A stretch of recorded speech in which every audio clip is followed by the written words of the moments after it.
Hello, everybody, and welcome to the Night Owl, a show that we do twice a week where we discuss all the latest in pop culture news, entertainment news, just news in general, things that are kind of very much at the top of the topics that people discuss a day, and also gaming. And I'm Price of Reason, and with me I have my co host, as usual, Professor R2. How's it going, Professor? You're doing well. Hello, all you night owls. Thanks for joining us. Yeah, it's funny because Sean, who sometimes makes appearances here, he was telling me that he was going to try to stop by the Night Owls today. I think he he thinks the show is called the Night Owls. The night owls. The Night Owls. He thinks it's with an S, but no, it's Yes. the Night Owl without an S. In any case, it's every Tuesday and Thursday at 11:45 p.m. Eastern, and of course, we're here. This is kind of a Rumble based show. Like our headquarters for this program is Rumble. Rumble is a great platform for freedom of speech. I know a lot of people they watch this through an app. If you're on the app and you're not yet subscribed to Rumble, you should do it. And in addition, if you feel like following us, you should do that as well. But yeah, great to have you here, and we're always excited to hang out with you all. So, Professor, how's it going? I'm doing all right. Yeah, just winding up for Christmas, right? Wrapping packages and doing all that other great stuff. Giving out bonuses to your I don't know to who actually. Always there's the Christmas bonuses you're supposed to give Oh people, no. right? Oh yeah. Well, if I had any employees, I would be giving out the Christmas Like bonus. if you had 7 butlers, you'd be giving them Yeah, absolutely, bonuses. absolutely. Well, yeah, all three of my maids definitely are getting some Christmas bonuses. And Uh, the guy who takes care of my toenails, he gets a bonus as well. So Arnold Schwarzenegger used to give his maids a lot of bonuses. he did, yeah, frequently. I don't know why I said that. That was a terrible thing for me to say. It can't see. The thing is that I said to myself, "Don't say it," and then I couldn't stop myself, and I said it It's anyways. it was But just hey, gotta what just am gotta let it out, let it out. I feel terrible now, but I'll live. But we do have some interesting stories today. I don't know, one of the Casey, somebody here in the chat said he still does.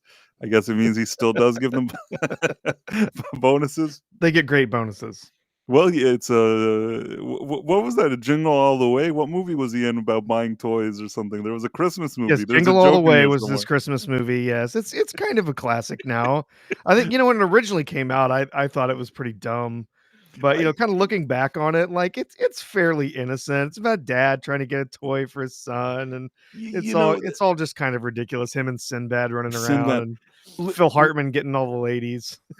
I mean, the thing is that the idea was pretty decent, but man, it's kind of a dumb movie. I know some people are like very fond of it, so I don't really know what to say. I'll give you one thing: it's better than Kindergarten Cop and Yeah, Junior. yeah. Oh, I never liked Junior. I think I saw Junior once, and I think I I started was watching never in. Junior, and then I'm like, you know what? Yeah, I don't know what they want from me. I'm out. I like them in Twins. Everybody, they could have just done like Twins too, and I think everybody would yeah. have been happy. And Twins instead, was they're like, really Twins was really funny. Yeah. right, they're like, let's bring Danny DeVito and Arnold Schwarzenegger, and we'll make Arnold Schwarzenegger pregnant. It's almost like it was sort of a woke movie before they invented woke movies, if you think about it.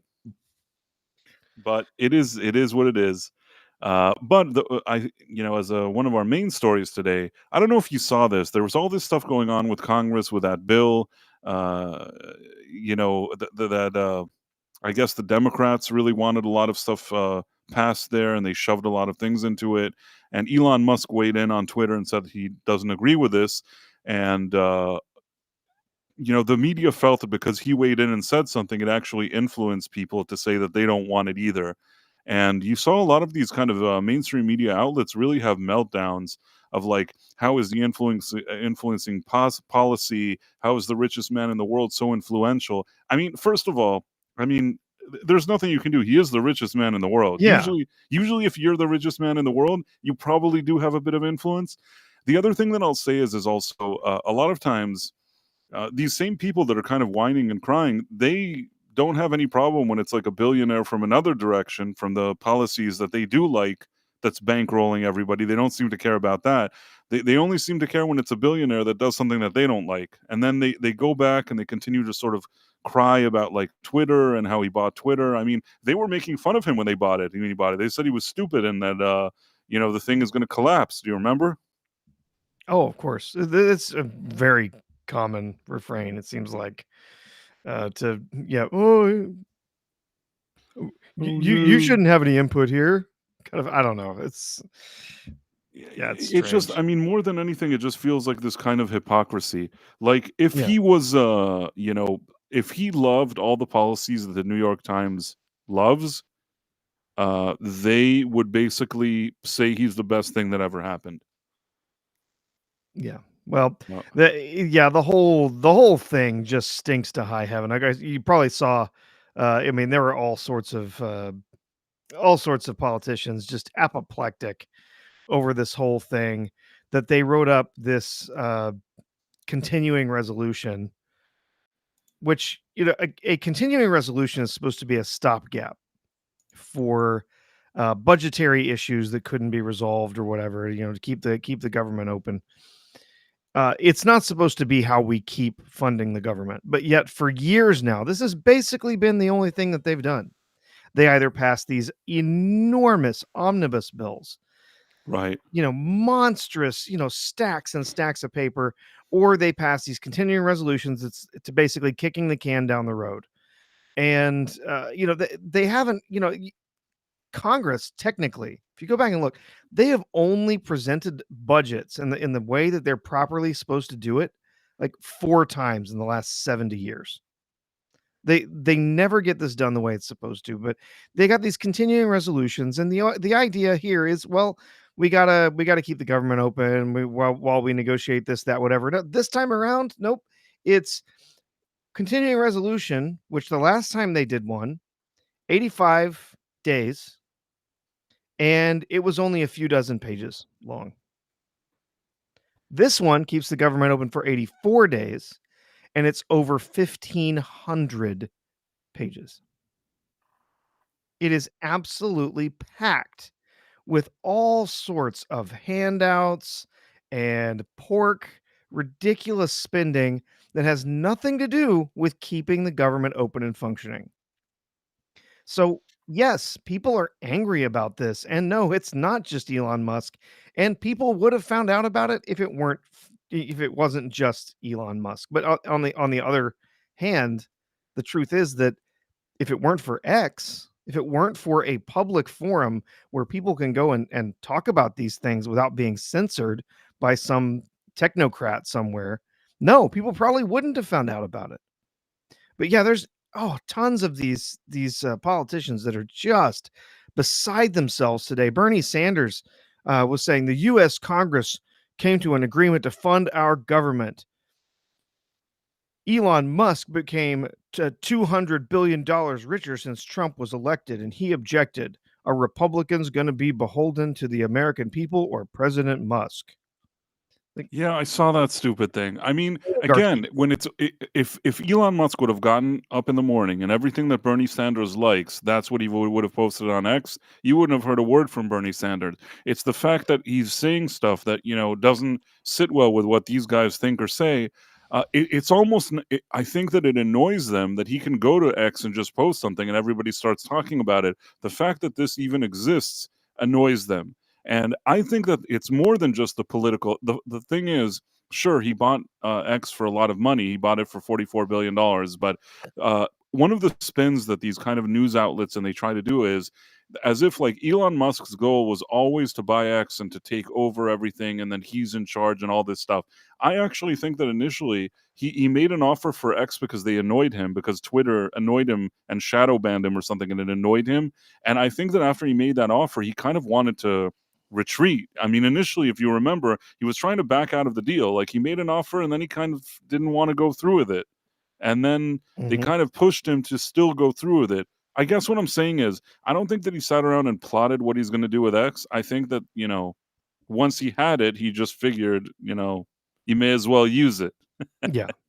I don't think he ever wanted to back out of the deal buying X. A lot of people have said that he wanted to back out and he didn't want to. He didn't Maybe he want to wanted buy to it. pay less. I think exactly. He realized that the offer that he had made was paying too much, and he wanted to pay a lower price for it. But he had basically already made the offer, and the deal was already tendered, so he just had to suck it up and pay what he was going to pay. But uh, yeah, I don't think he was ever planning to back out of purchasing X. I think he just wanted a better price for it, Right, but I also for and I Twitter. I don't know that initially he thought all the things that he would do. At the time, he didn't have that relationship with Trump. There was a lot of stuff that didn't happen then. I think also from the second that he bought it and he saw all those kind of companies sort of work together to try to get rid of him, to ruin his advertisement, Disney and all this, he suddenly felt it's strange because I always think to myself that Elon Musk went through a similar process that people like you and I went through, only you and I aren't the richest man in the world. And Yeah. why do I say that? Because we used to sit around and criticize Hollywood studios, do all this stuff. You know, I was shadow banned many times, and even if you notice or don't notice, a lot of times certain subjects were de-amplified. So probably things that you and I would be theoretically discussing were kind of de-amplified, so people wouldn't see them. Uh, I think that it started. I'm speculating here. I know that there was something that he tweeted about pronouns. There were a few things that he started tweeting out, and he noticed that they're kind of banning his account. I don't know if they suspended or banned or what they did. And, you know, when they do that to us, what do we do? Nothing. We just say, oh, well, that sure is annoying. But when you do it to the richest man in the world, he's like, wait a minute. Why are they banning me? Like, I'll buy this stupid place. Yeah. I'm telling you, that's pretty much what happened. Yeah. Nobody know. I know how bizarre that sounds, but that's pretty much how it played out. And then he's like, "I'll make an offer and I'll buy it." And I don't even know if he thought it through that much. As much it was almost like an impulse that they annoyed him. Maybe he thought to himself that he could do better than they could. You know, maybe he did. I don't know how eager he was at that moment to spend so much time on it. But I don't know. I guess once he got it, he really understood the potential of it, and you know, he kind of saw. He was looking behind the scenes, and he learned how much kind of corruption there was, and how much influence there was over this narrative, which we knew very well. But I think he learned it more and more, and then he's like, "Okay, that's going to stop now." Hmm. Yeah. So yeah, I mean, I guess what I'm trying to say is that all these articles seem very petty to me. At the end of the day, he didn't do anything wrong. He was allowed to buy that platform, and not to mention that he was allowed to buy it for so many years. It was in the hands of like these kind of big tech, with sometimes working hand in hand with certain authorities to push certain narratives. So it's not like they were doing everything. In my opinion, that they weren't doing everything on the up and up, and this was for many years. So he buys it, and they're all like crying all day. It's like, you know, all those years, as long as your narrative. New York Times used to be pushed. Do you remember that there used to be stories on Twitter, and when you clicked on a hashtag, it suddenly brought you a story from the New York Times? Do you remember that era? Hmm. Yeah. So I guess what I'm saying is these very people now are like, they're whining. What are you whining about? It used to be that the New York Times was like the top buddy of Twitter. I don't know. I don't think you remember how much articles and how much news directly coming from like the New York Times pipeline would go into these kind of trending things on Twitter. Yeah. Yeah. Like I'll give you an example. If there was, let's say, I don't know, let's just choose whatever it is. I mean, give me a subject. Oh gosh. Yeah, negotiations for baseball contracts or something. I don't know. Okay, so basically, like, you know, there somebody would do a hashtag and it would be like, you know, Major League Baseball negotiations. Okay, there would be a hashtag. Now you'd see a list and you'd think, okay, well, this is cool. I want to click on this. And when you clicked on it, you expect to see what people are talking about when it comes to that hashtag. But what would happen? You'd click on it, and instead of the people talking about a hashtag, a screen would open up with like only one thread from the New York Times. Now, the New York Times would explain to you what it wants to explain to you, and there would be like a reply from you know how it's like a thread, not just one. It's like the whole article would be like spread into like this long thread, and that's all you get. And then they even give you a link. You want to learn more about this issue? Click on this, and you can go to the New York Times. So, but the only problem is that when any news topic arises, and you only get the perspective of the New York Times and the Los Angeles Times and the Washington Post, you know, how much good information could you be getting? Or Yeah. how much of it is really, like, unbiased? It's like, let me put it this way, it's not like they were giving different news things. It's not like they were like, "Okay, we'll do, Fox News, Breitbart, New York Times, the Los Angeles Times." It's not there was, like, a wide spectrum of different things, and they were trying to give you, like, a lot of different perspective and angles. No, they decided the kind of newspapers they wanted there. They decided how they wanted to peddle the agendas. They also sometimes they would remove hashtags. You talk about something that they don't want you to talk about, it's gone. Yep. Like, there was a lot of hanky-panky going on behind the scenes. We saw it just Hollywood studios and movies, but that was really just the tip of the iceberg. I mean, obviously, if they were willing to go to such lengths to silence us talking about some studio that made a woke movie or something, imagine what lengths they were actually willing to go through. So, yeah, Kivo here says, and this is a a Rumble rant. Sorry, a Rumble rant. Thank you, Kivo. 1961 says it funded the Global Engagement Center, the anti-free speech watchdog run by the feds. Yeah, I mean, I tend to agree with you. It was certainly not on the up and up. Oh, well, he's talking about this continuing resolution, the 1,500 page Oh, continuing that's what was resolution. that was. Yeah, one Oh, of the okay, things okay. that came out about what the part of this monstrous spending bill with just insane amounts of stuff in it. One of the things was that it would have continued funding the what's called the Global Engagement Center. This has been incredibly accused of basically being a censorship wing of the federal government. That's their job, is going out and finding stuff that is unflattering to the government, or messaging that they find to be misinformation or that they don't want published, and to find ways to try and censor it. That's been the job of this group. And supposedly this was actually going to be shut down because they were losing their funding. It's part of the State Department, and so part of this bill, this 1,500 page bill, would have funded it for another year. So the first year of Trump's presidency, yeah, the State Department would have had its Global Engagement Center out there doing its censorship thing. So yeah, not cool.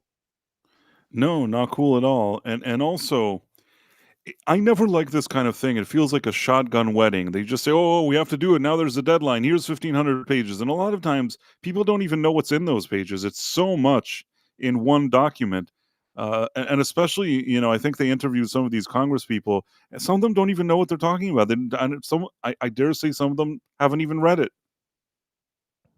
Oh no, I guarantee you a ton of them have not read it. How could you? You have this 1,500 plus page monstrosity of a bill, and it's just got every little pet project, all the pork, all the funding, all this other stuff. It's an absolutely enormous bill, and there's no way they've got to rush through and pass it. It's often this is not new.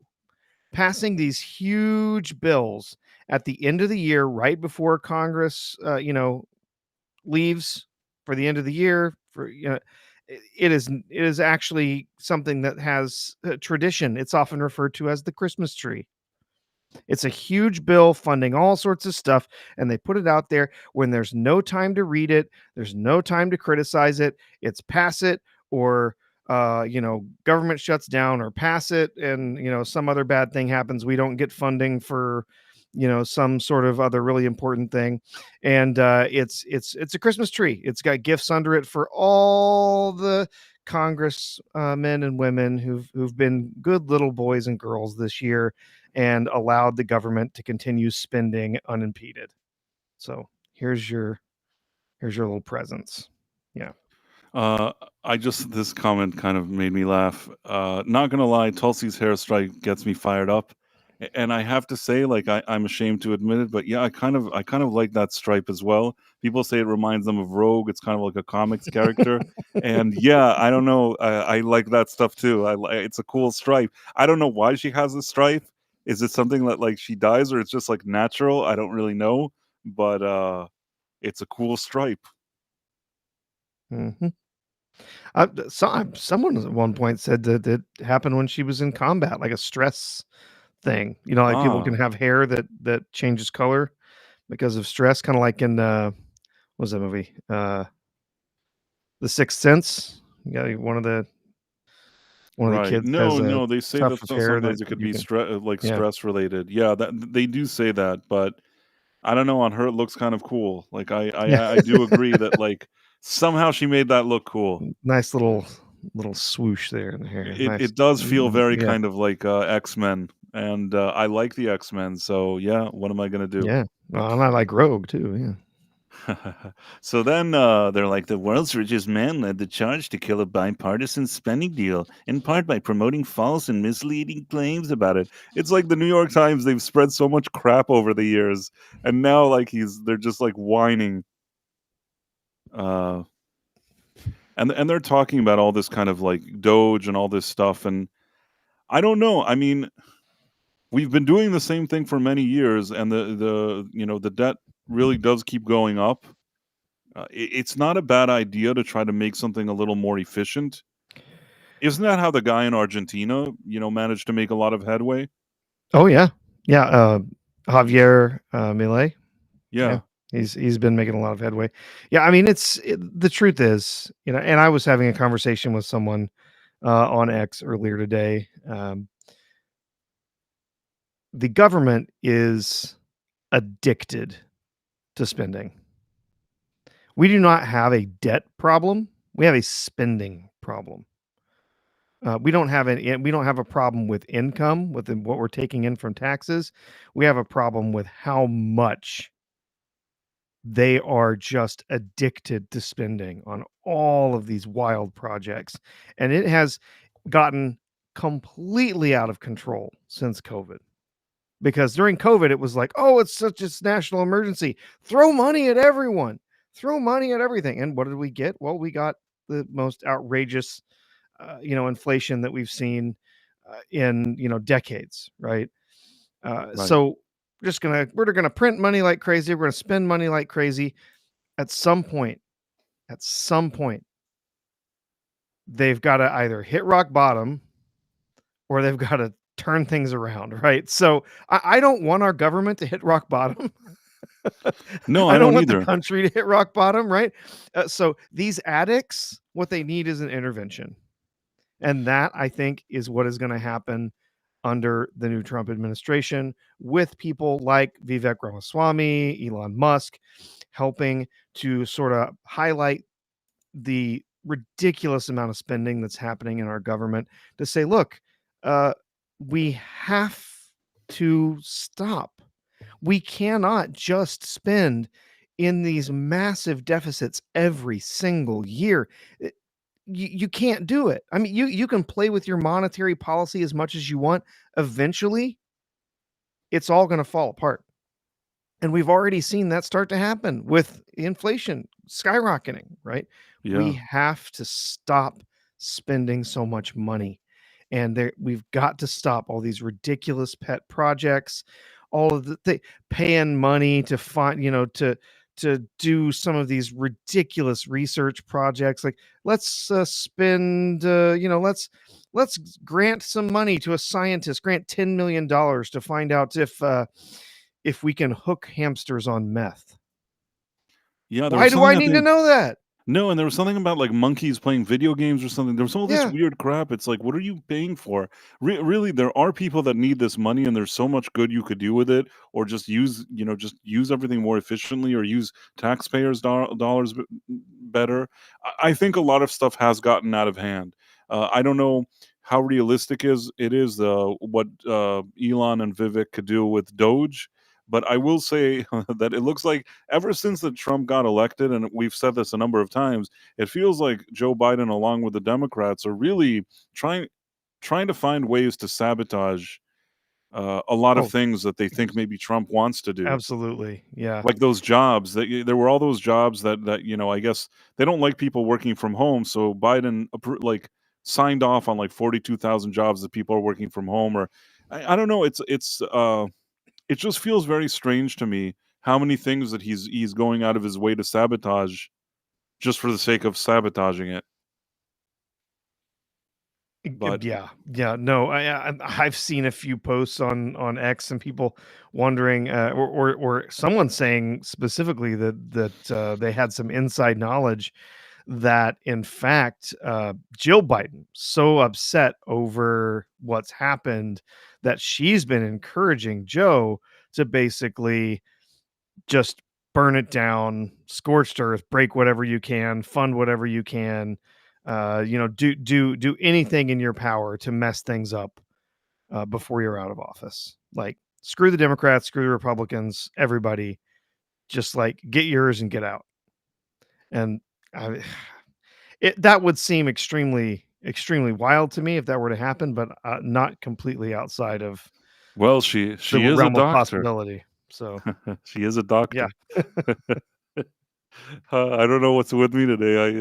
I shouldn't have said that either, but what can I do? That and Schwarzenegger. I don't know yeah, where that oh came yeah, yeah. from.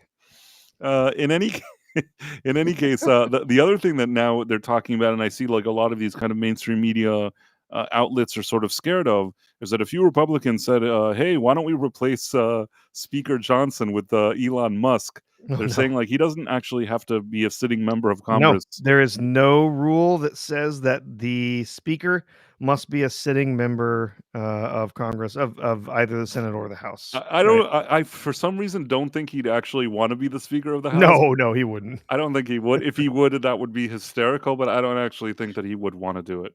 Uh, Yep. Put Vivek Ramaswamy in there, maybe get him to do it. You know what? He would probably do a good job. Every time, listen, I'm not an expert, but every time I see that Johnson guy, I always feel that he's like he represents this kind of old school slippery mentality. There's always something that feels very kind of slippery about him to me. Yeah. Um, it's such an interesting dynamic right now out there because the in the House they changed all these rules and stuff. So basically, anybody can just say, "I don't like the speaker. Let's kick him out." Which is so strange. Like, that's a lot of pressure to be under as the speaker, to be like, if I do one little wrong thing, like, someone's gonna be calling for me to be kicked out. I don't know. Yeah, it's so weird. Yeah, I don't know what to say, but I think that I think people have really had it with that Johnson guy. So I mean, I Yeah, I just don't know.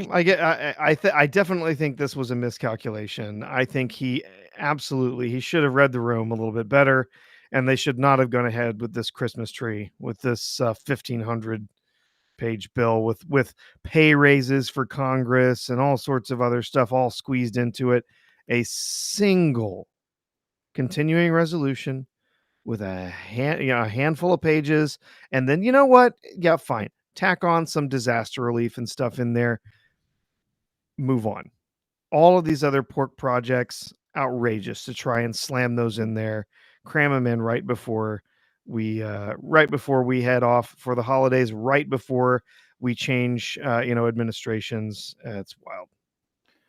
what do you think is going to happen now? Because they didn't agree to this, correct? No, so the initial one was voted down. Okay. And so they're going to be coming back with something else But I soon. I saw that don't they believe suggested something else, and then the Democrats only two voted for it. What? There was something else going on after that. No. they may have come back with a slim bill. I guess I may not have seen that. A lot of people were recommending a slim continuing resolution, which would just have been, yeah, just the basic pages like keep the money coming. Make sure essential workers are paid. Whatever it takes to just keep the government open. But I had not seen if that what that particular bill was. So yeah, I might have missed that later this evening. Well, I see that six. She put a like a poop. Is it a poop sticker? Oh, it's an upside down smiley Upside face. down smiley. Yeah. Upside down smiley face. For some reason, I can't share it, but I will say this: uh, Six is a friend of the channel, and I'm always happy to see her here. She gives me a hard time sometimes, but I still like her. and she is very, very nice. You know what? That's how you know people are your friends when they give you a rough time. Oh, yes, and she Yeah. absolutely likes doing that. And then in addition, also, Vex Electronica, she, basically was saying that she took a sleeping pill, and now as she's falling, Ooh. like, her sounds of her in bed, as she's trying to take a nap, she's listening to us. I don't know what that means. I don't know how all the pill, our show, and her sleeping all work together, but she's here Yep. writing comments, so I at least Yeah. we're entertaining her to an extent. You ever have one of those dreams where, like, you're incorporating stuff that's happening around you? Like, there's stuff going on around you and you're hearing it, like, and you're, like, incorporating it into your dream? Yeah, Yes, yes, yeah. I know exactly what you mean. That you hear a phone, and then in the dream you heard a phone.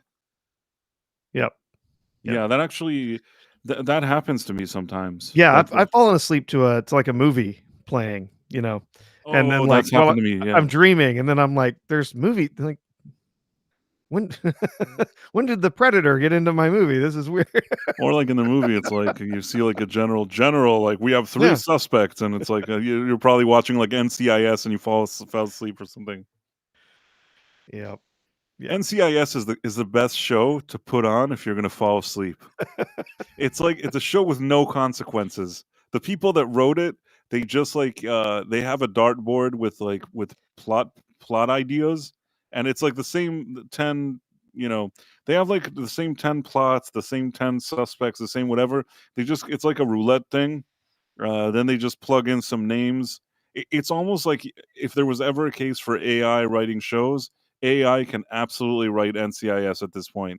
And the good thing is that if you put it on and you fall asleep, even if you fall asleep like after 10 minutes, you won't remember what you saw the next day, and it won't matter to you. Yeah.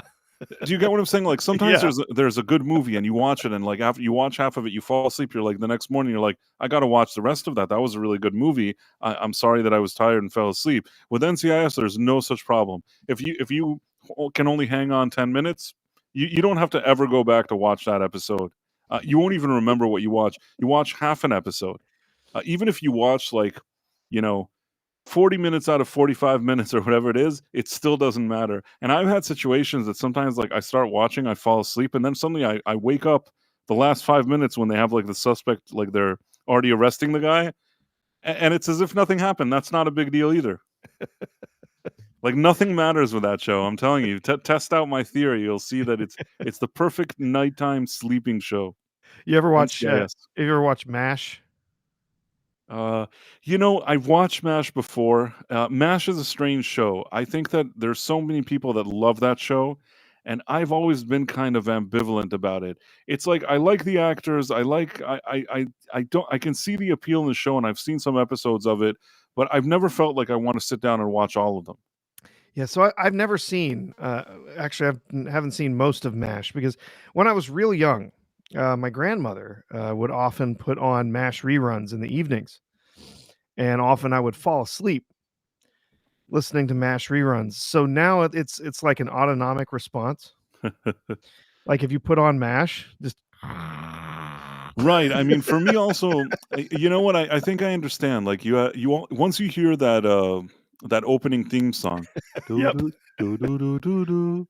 Do, do, do, do, do, do, do, do. Oh, Once you're you gonna hear put me to that, sleep. Stop. I'm th- gonna fall asleep. that theme song in and of itself puts me to sleep. And Yep. I'll tell you the truth. I know that this is probably going to be controversial because some people I know loved it. The whole idea of them with like the laugh track in the desert, like in the Yeah. army, it never really came together for me. I've watched episodes of that. I could see the entertainment value of it, and there were a few episodes that I remember watching that I didn't suffer watching it, but it wasn't a show that got me hooked like that. I didn't want to watch it all the time, and I've seen the movie too. I feel like that's enough for me. The movie in a few episodes, it's enough. Uh, Yep. I don't know, combining the drama with the comedy and all that stuff. I understand why people liked it. Also during those years, Vietnam was still like a fresh thing. I think it's It was Vietnam, the right? Korean War. Korean War. Korea. Okay. What I mean is that I think that the Vietnam thing was still fresh in people's Oh mind, yeah. even though it was about the Korean War. It's I think that there were certain elements of it that could have been applied. Do you get what I'm trying to say? Yeah, I see what you're saying. Yeah. Like, the idea of them in some kind of war place and dealing with that kind of stuff, I think that that's what, sorry, people connected with. Yeah. It was, I never loved MASH. I have seen a few episodes jokingly. They don't always put me to sleep, but I have seen some of it. But yeah, that's it never really appealed to me. I never really got why it was so funny. Most of the time oh boy, the laugh track stuff just turns me off immediately. It's one of the reasons like I couldn't watch um oh, what was that? I can't I just forgot the name of the show. But The yeah, there's uh, It's not bad for every show, but the one that yeah, that one doesn't make sense that, like, when they're in the tent in, like, in the middle of a war, there'll be, like, people laughing in a crowd. That one doesn't make sense to me, so, Kelly Hahn says, "The worst TV show to sleep to is CSI." Really? I would think that it falls into this kind of NCIS situation.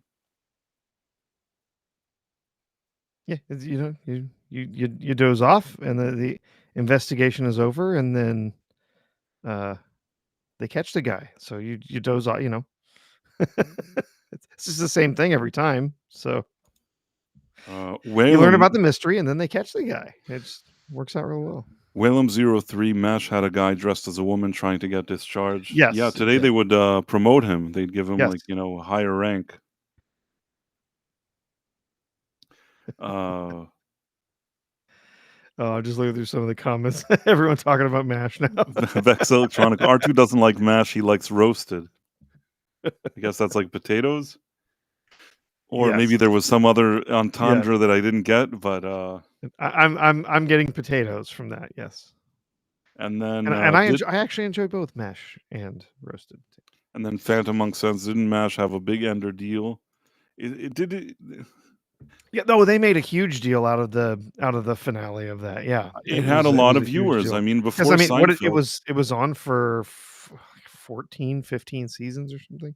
Yeah, it was on forever, and, listen, I can't argue with success. If people enjoyed, I'm still telling you that it was as if, like, they didn't address if they would have done the Vietnam War, it may have been too close to that war for you, maybe too close to home or whatever you want to call it. Yeah, By doing it about the Korea War, I yeah, think that they managed to somehow address things that were still in the conversation, the public national conversation, but doing it in sort of like a adjacent way. And maybe absolutely. and Yeah, I do feel that that was part of what made that show relevant to people and why yep, it ran so many seasons and did whatever it did. I'm okay with that. It's just I didn't really connect with it, but I understand. If people liked it, it's cool.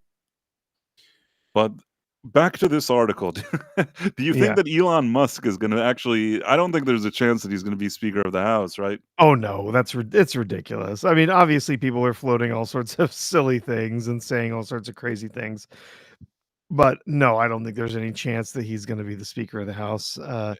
I don't think Johnson's going to be out anytime soon either.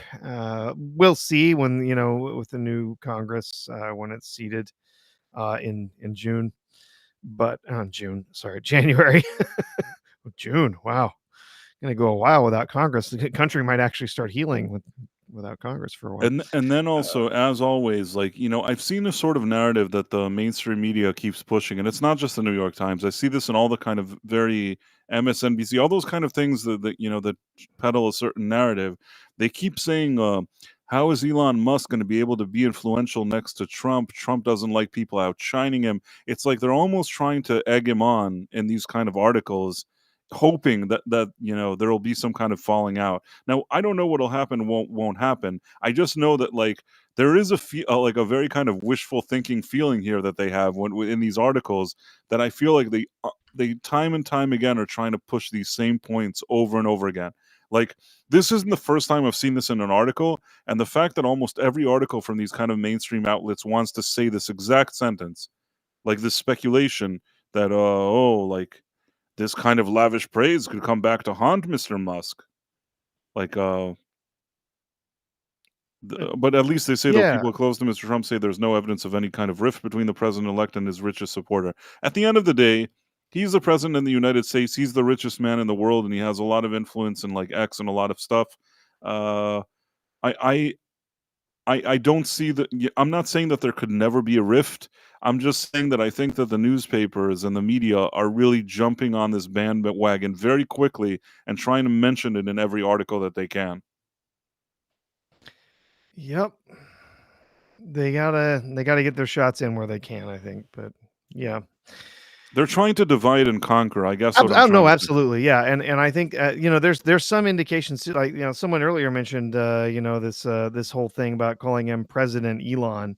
I do think that's intentional, and I think it's something that a lot of people are working together to do because they wanna try and, they wanna try and get under Trump's skin, Right. you know. Trump has his own thing, and there are ways of getting underneath his skin. He is who he is. He has his own kind of like, ego or whatever you want to call it. And they're thinking to themselves, if they continue to do this kind of President Musk, if they continue to write articles about how Musk is like stealing his thunder, at the end it's going to annoy him. That's what they're hoping. That's why they keep printing it. Yeah, Now, and one what might say that could happen in reality, but in my opinion, until now it hasn't happened. It's just they really want it to happen. I don't know yeah, what'll happen one yeah, day. Until now it feels like they're obsessed with this and they push it into every article. yep, it's everywhere, and, A- I think they're gonna keep at it for a while, honestly. I think they're gonna a- keep trying. and yeah, and this they are very worried. Now other places, the BBC, another place. Musk flexes Mm. influence over Congress. They're all these like places that, for lack of a better word, are the most like extreme left, sometimes woke or whatever. They're the ones that are printing all these stories all the time. It's like really a thing for them. I mean, there have been many billionaires over the years that have influenced things in Congress. I don't remember seeing articles about them every second. No. Am I right?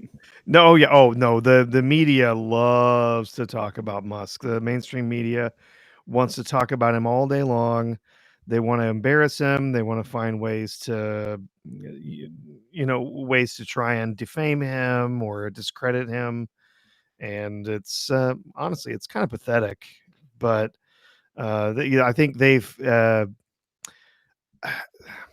spent so much time trying to take out Trump, various different means.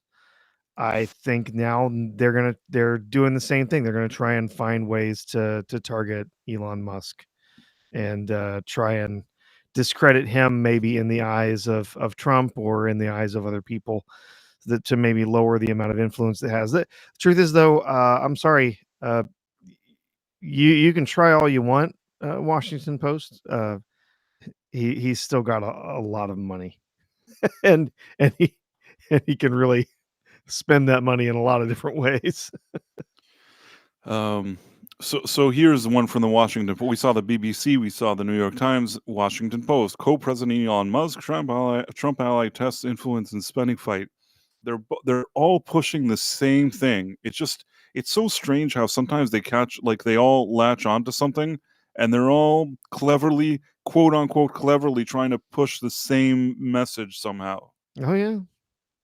Oh, they've got chat rooms and whatever that They they are that they share all this stuff back and forth. Oh, what's the line gonna be today? How are we gonna do this? This kind of things. There's email lists, there's chat rooms, all sorts of stuff where they're colluding on all sorts of different messaging to make sure that everybody's on the same page. I mean, this happens because after you've seen so many different news reports, you've seen so many different articles where they're literally using the exact same words in the same order. You're like, there's marching orders. Somebody's put out like this is the message today. And so everyone is going to use those exact same words over and over again. You have this thing Musk ascends as a political force beyond his wealth by tanking budget deal. That's the AP. Uh, You know who then you tanked the budget deal? The people who put in 1,500 pages worth of crap when it should have been a simple continuing resolution. That's it. That's all it should have been. Instead of trying to squeeze in this Christmas tree with all the little goodies in it. And it should have just been a simple continuing resolution. And it would have passed. But And then, how can we not also see CNN jumping in on this? Uh, so what do they say? Elon Musk flexes it's almost like they downloaded the same like NPC whatever yeah, it is. well, so Like they're in the same chat rooms, they're on the same same chat email room, lists, same they're chat getting room, same thing. I bet same you briefings. I'm not going to start reading this again, but I bet you that in every one of these that had like a very similar headline, even though it's a different publication, they threw in that additional comment of Trump doesn't like it when people outshine him. Yeah. You know what I mean? Like, Like, I bet you that they're or called him President Musk or co-president Musk or whatever. Co-president Yeah. Musk is really getting things done. Trump doesn't like that. They're just shoving that into every article, hoping that Mhm. that'll somehow that's like the crack they need in the armor that like that they can somehow get through. And yeah, I mean they're in their right to do it. It's just there's something about all these media outlets pretending to be sort of legit, all kind of, for lack of a better word, colluding to kind of push this narrative. There is something that I don't like about it, and I think that part of the reason that even Trump was elected and even Musk has this kind of power now is because these very outlets that are now doing this thing, that's exactly the reason why he's there. Like, I guess it's sort of like they've created this, I don't know if to say created this monster, but do you get what I'm trying to say? Yep. Yep. And yeah, it's I just feel like this kind of thing has been going on for a really long time, and just nobody's really been talking about it very much. It seems like No, people just I think it's been that's on the something. fringes. I think that with X kind of becoming a bigger source for news and everything that went down with this election and the thing leading up to the election, I think that it woke up a lot of people. Like I said, people like you and I, we've been in these circles for years on, communicating. We've been a lot more aware than kind of your average person. But I think that a lot of people that weren't as aware started becoming more aware. And sometimes, and I think that I can't say about myself. I think that once you kind of, I don't know if it's called a red pill or whatever it is, once you like see certain things, you can't unsee them. Yeah. You see how something unfolds, and man, you can't look at it the same way. It's like if you would have told me maybe like 20 years ago or something, this CNN said this, they said that. I mean, I would be a lot more.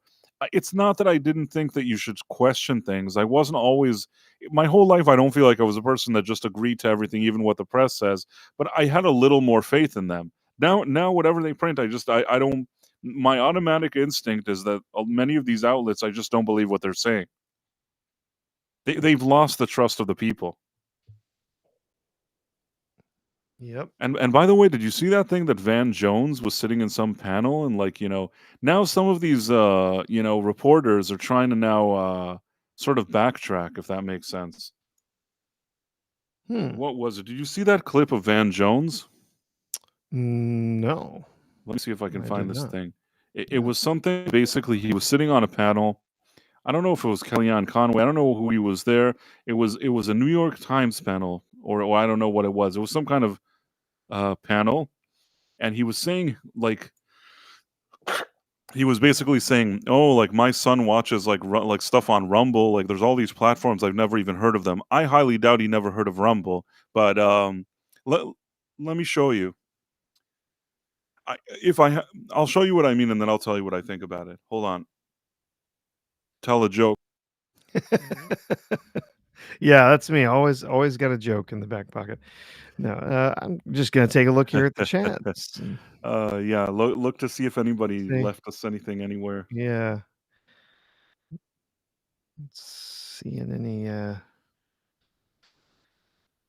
Seeing any super chats or anything that we missed. And just say hi to a few people while we're waiting here. We called out a few already.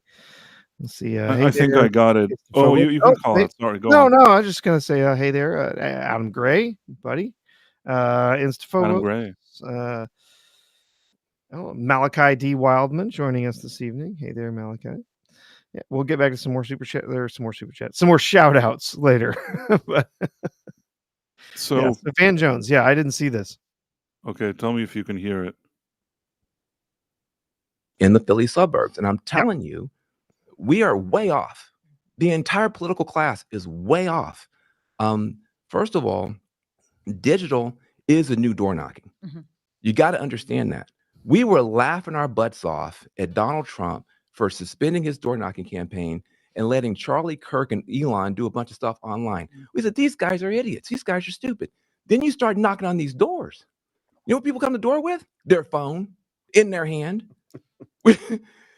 They're in a 24-hour digital surround sound that has nothing to do with CNN, has nothing to do with any stuff that we do.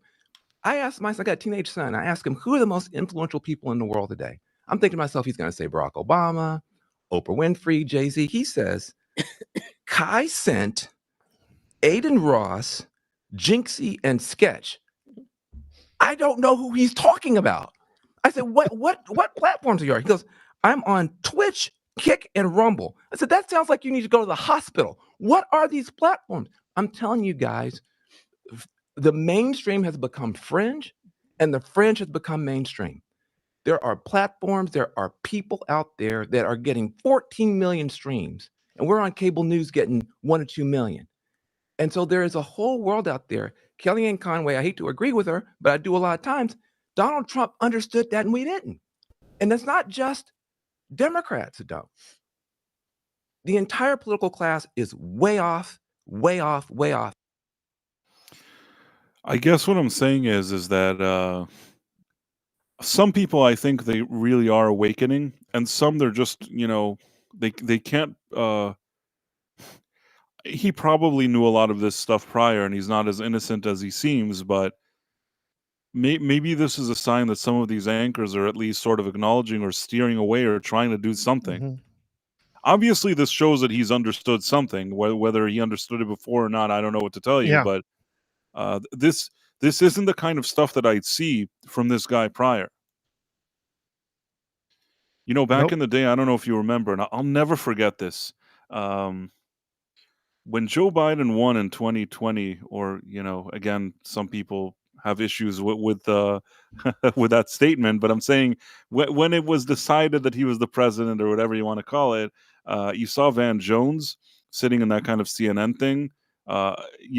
What's funny is he was sitting there with like Chris Cuomo and Don Lemon, who since that day, like it's not like their careers really took off there at CNN. But in any case, he was sitting there. Do you remember this thing with Van Jones? Do you know what I'm talking about? Not really, no. Okay, so basically, I guess they announced, that Joe Biden, they're the president, I don't know what, and then he starts like kind of, I think he was crying, and he's like, finally, I can tell my son that, if you're a bad person, you don't get rewarded and stuff like that. It's like he looked like such a sniveling, hypocritical. It was just so annoying. Like, dude, what are you weeping here because like Joe Biden won? And it's like as if like, the saint of I don't know what like won the presidency, whereas like the bad man didn't win it. But I mean, this is politics. You know what I mean? Mhm. Most people in politics are the way they are, and to start weeping the way he did, I don't know, man. I always remember that in that situation because I thought it was so over the top and bananas, when I looked at it. And now the same guy is sitting there and he's like, "Whoa, we really didn't calculate. My son is telling me he watches Rumble. I don't even know what Rumble is." I'm sure he knew what Rumble was. I'm sure he knew what Rumble was. Yeah. You I'm sure he want to knew it tell me? right. He probably didn't know what Kick was, I'll be honest. He He maybe probably he didn't didn't know know what what that Kick. was. Maybe he didn't know Kick, but I think that like Twitch and Rumble, he must have known. They're all playing coy now. Rumble crushed them. Rumble, when during these elections, there were things going on this platform that are like crushing them. Even now, I think that there's a lot more people that regularly watch stuff on Rumble than they do on CNN. A lot of these kind of networks are not doing so great. And not only that, after Trump won, a lot of these kind of very extreme left type of news outlets, their audience dropped significantly because they're sort of a disappointment. Their own viewers, they kept feeding them how Kamala was going to win. And like, the polls are saying that she's like leading by 70 million points or whatever it is. And at the end, it ended up working. They just look so stupid that whatever credibility they had with some people, not with me, I guess they lost it. Yeah. Yeah, they I was just reading For what? I was reading the comment Istophobos saying Biden's transition to sainthood was puzzling. He's been a corrupt politician longer than all of you have been alive. It's true. It's true. I mean, I believe it's true. Of course, we don't know for sure, but Yeah. that's what speculation. Is that yes? Yeah. Istophobos Cuomo is red pilling too, but I think it's all for show. You know Yep. what? Out of all the kind of people that are sort of trying to shift, I don't love his shift. He was very critical. I remember that when Joe Rogan said certain things, and he was so critical of him during the whole coup. And then later he just goes and says what Joe Rogan says, but he's never acknowledged that he said he wasn't willing to apologize to him. You know, it's one thing if you say, you know what, I made a mistake, I apologize. But he wants to, on one hand, still have his big ego and pretend that he's like all Mr. Integrity. And at the same time, he's like completely reversed his positions on a lot of subjects. I don't love his red pilling. I agree, Estafobos. I don't love it. Yep.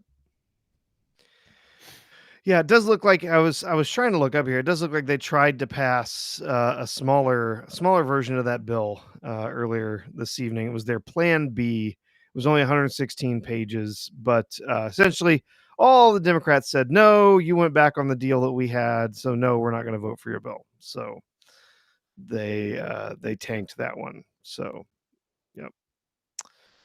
So far, no deal. Headed for a government shutdown in a few days. Oh well. The truth is that if you go into a government shutdown, all the essential services stay open. All the essential services are still there. The FBI is still doing their job. The TSA for all the security theater, they're still doing their job. All of those things, they just don't get paid if you don't get something passed soon to get the government back to work. So oh no, you can't go to the national park. Oh no. But yeah, they need to get together and do something. It's just absurd that for so long they've gone without passing real budgetary measures. It's just one continuing resolution after another, one omnibus bill after another, instead of passing the budget the way that legally they're supposed to be doing it. Oh, there's Van Jones crying. This is from 2020, okay? It's just so you see that I'm not crazy. No, Like, I do remember this. Yeah. he was like weeping, like now I can tell my son that there's like justice in the world. Or I don't know what he was blabbing about. It was so over the top and strange. And now he's like sitting around. I talked to my son. My son watches Rumble. What a 180 degrees you got there in those 4 years. The same son that he was telling. Do you get the irony? The same son Yes. that was like he was telling him that there's justice in the world is sitting around watching Rumble. I don't know. I don't know why, but somehow that makes me laugh. I think that there's something ironic here, right? It's pretty silly. Yeah. I mean, it is just grown man just on television weeping over someone who got chosen as president. I mean, but remember the absurd levels that the mainstream media was going to while Trump was in office the first time. I mean, just completely losing their minds over anything and everything that happened. Anything he signed, any bill he did was automatically the work of the devil. Anything that he did was something to enrich himself or to destroy our country or to put ists and phobes up on a pedestal or what. I mean, absolutely everything he would do was the worst possible outcome at that moment. And so when he didn't win in 2020, everyone was like, oh, finally the world can heal from this dreadful thing that was Trump and whatever. And of course, yeah, we saw what the healing happened over the next 4 years, and our economy going in the tank, and all the other dreadful crap that took over from there. So, Yeah. yeah, But on the bright side, There was a Superman or Superman Oh, trailer yes, today. we got a Superman teaser today. Yes. Let's see if I can find it. I hope the stream doesn't get shut down because I show this, but let's look at it. Yeah, we can pause it every couple seconds, talk about what we're seeing, keep I it from. guess, but yeah, okay. I still think that still may not help because sometimes these companies are very harsh. I have a good feeling that on Rumble it's going to stay intact, but sometimes other platforms aren't as uh, they're not Rumble basically. So let me see for a second. Superman. Let's see if I can. Yep, got it from James Gunn who shared it, and then. Let's see if I can share the screen. You've seen the trailer, right? Yeah, I've seen it. What was your overall impression of it before we get to it? Um, basically, you're asking me for my opinion. Yeah, your overall impression. My overall opinion. You know, I think I was saying this before I was talking to either Tom or somebody. Basically, there was so much talk about this trailer, and there was so much hype building around it. And James Gunn himself was like, "I'm working for weeks now editing it." And the way he's talking, I mean, he's a guy that's made movies. He's personally sitting down there and he's working on this trailer for what seems like months or something. I'm thinking to myself, this better be like the best trailer ever, you know what I mean? So I watched it and I thought it was okay. It's not that I watched it and I'm like, okay, I hate this. I think that there's something there, but it's also I stopped short of getting truly excited over it. I just think to myself, it's an interesting direction. There's a lot of colors. It looks like it's a little more uplifting than the Snyder days, and I don't have an issue with that. At the same time, he threw in a million characters into this thing, which I don't know why I need them, and kind of on the fence still. Yeah, overall, I would say, meh, eh, It's all. I it, agree with you. It's all it, right, but I was expecting this. Like, I thought I would watch a trailer that would like. I would be blown away by the trailer. That's what I thought was going to happen because of how even if the movie wasn't good, I'm like James Gunn said for months now he's working on this trailer. This is going to be the best trailer ever. Like this must be like something amazing. And I looked at it and it's just I don't know. It wasn't as exciting, and I thought it was a bit busy. And I think it had too much in it. Like it. I think the whole movie has too much in it. I think that, yeah, watching the trailer did not ease any of my concerns about this movie just being overstuffed. There's too much in it. How many villains did you have in the original Superman film with Christopher Reeve? How many other superheroes did you have in that original Superman film? You had Superman and you had Lex Lex Luthor. Lex Luthor. Yeah, That that's was it. and That you was don't it. need more. I And don't that was the story. The story was Superman, and I know they're not gonna be doing an origin story here, and I'm totally fine with that. Just moving into a world where Superman exists. That's fine with me. It doesn't have to be another origin story. But the that it has to have, oh, it's just got this character and that character and this character and that character, and there's this other character, and then and then there's this villain, and there's gonna be another villain, and then it's like, what? It's so much stuff in this movie, and it just feels like it's gonna be so unfocused. But I mean, I'm willing to give it a shot. I really am. But yeah, we can sort of step through the trailer here just a bit. absolutely. And just before we see the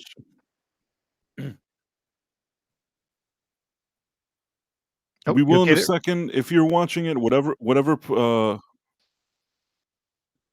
platform you're watching this on right now, this stream, if it's on Rumble, and let's say you're watching through an app and you're not subscribed yet, you should subscribe. And if you can, then make sure to follow us. That would be great. Any other platform, you're welcome to follow us or subscribe or whatever it is. Just throwing that out there. And yeah, let's even if you just feel like doing a like on the stream, it's always good as well. And yeah, let's look at this. Let's look at this trailer. Are you ready? Go for it.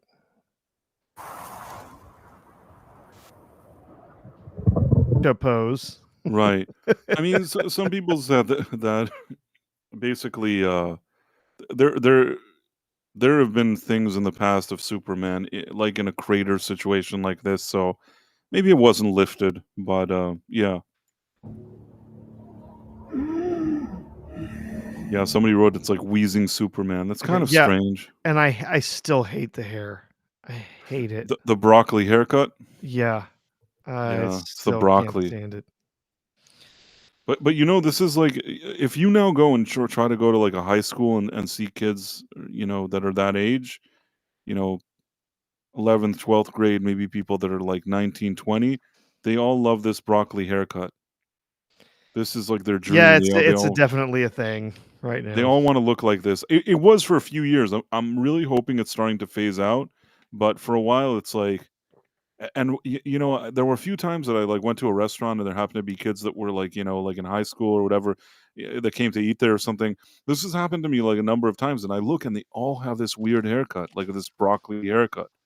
And the funny thing is, it doesn't matter what like ethnicity, what their background, what they're this, like they all want to look like a piece of broccoli. So yeah, so James Gunn, I guess, is trying to be like hip with the youngsters or whatever it is, and he's like make him look like. I've heard people saying, "Oh, I really like that it's like this kind of electric guitar playing it," but you know what? I don't know if I like it that much, especially Yeah. not for the trailer. Call me old fashioned, but John Williams, what he did was perfection. You know what I mean? I I I don't think that you can make John Williams' score better than, the way he No. envisioned it. That's just my personal opinion. No, Like, and that score for Superman is one of his best. It it's is one a of his masterpiece. I mean, you just hear that music and see him Yeah, flying, and it's already, it's such an amazing experience. It's such a staple in pop culture. And they're like, why don't James Gunn? Yesterday, he had that little teaser thing where it was like this kind of slow version of it. And now it's like this electric guitar version of it. Honestly, nothing beats like the OG version of it. That is still the best. You put that version on, it does whatever it needs to do. I'm sorry. Like, none of this other stuff is speaking to me in the same way. I will say this though: this actress Rachel Brosnahan, mhm, she's a good actress, and I yeah, think she may be. I could be wrong. She's going to be one of the better parts of the movie. I yeah. think. I think she could be a good Lois Lane. I really do. I honestly think she could be good in this. I don't have a problem at all with her casting. No, out of all the stuff that they said, they're like, "This is our casting for." Her. I'm like, "Oh, okay, Yeah, that's cool." Like yeah. that's the only thing that like you were no complaint from me. You're like, yeah, it seems to fit.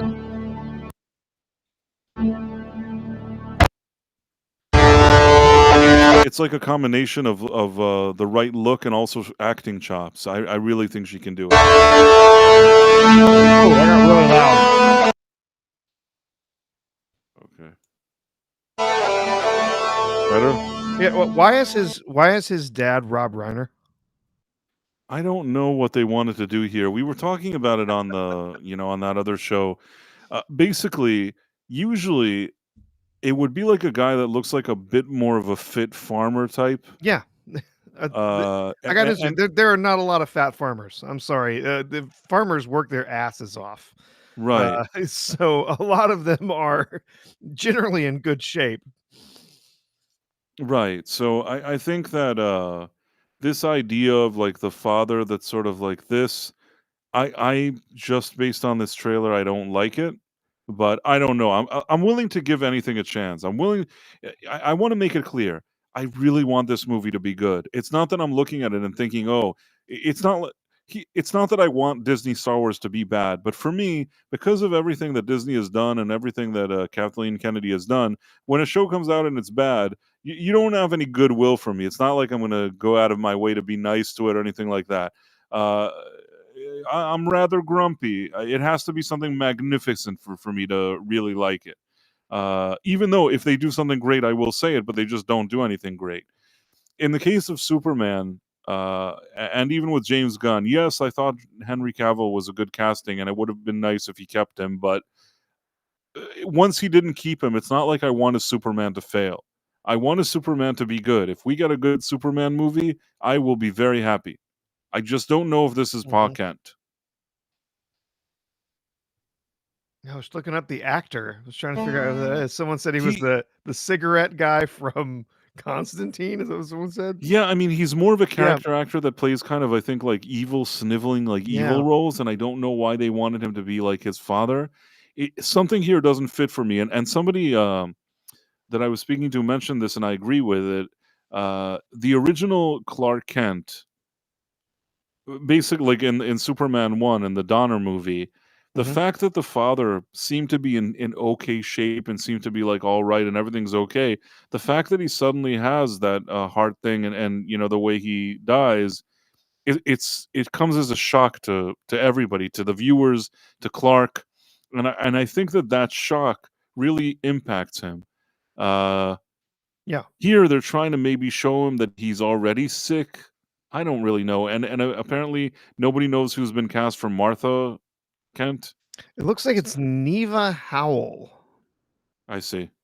as Ma Kent. So, I was looking, curious other things that she had been in. I'm not really recognizing her from anything. So, um, What not? most recent thing was Greedy People, and I haven't seen that.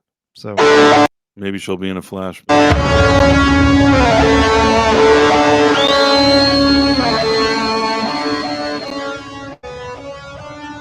I also don't love this thing that like you see him here, he's lying, it cuts to here, it cuts to there, he keeps lying here, it cuts to here. I don't know why this isn't. I don't love this, if you ask me. And yeah, it's not that I'm opposed to the idea of the dog, but I at the same time I'm not sure about it either. yeah. There, Lex played by Nick Holt, which I don't know if I love him in that role.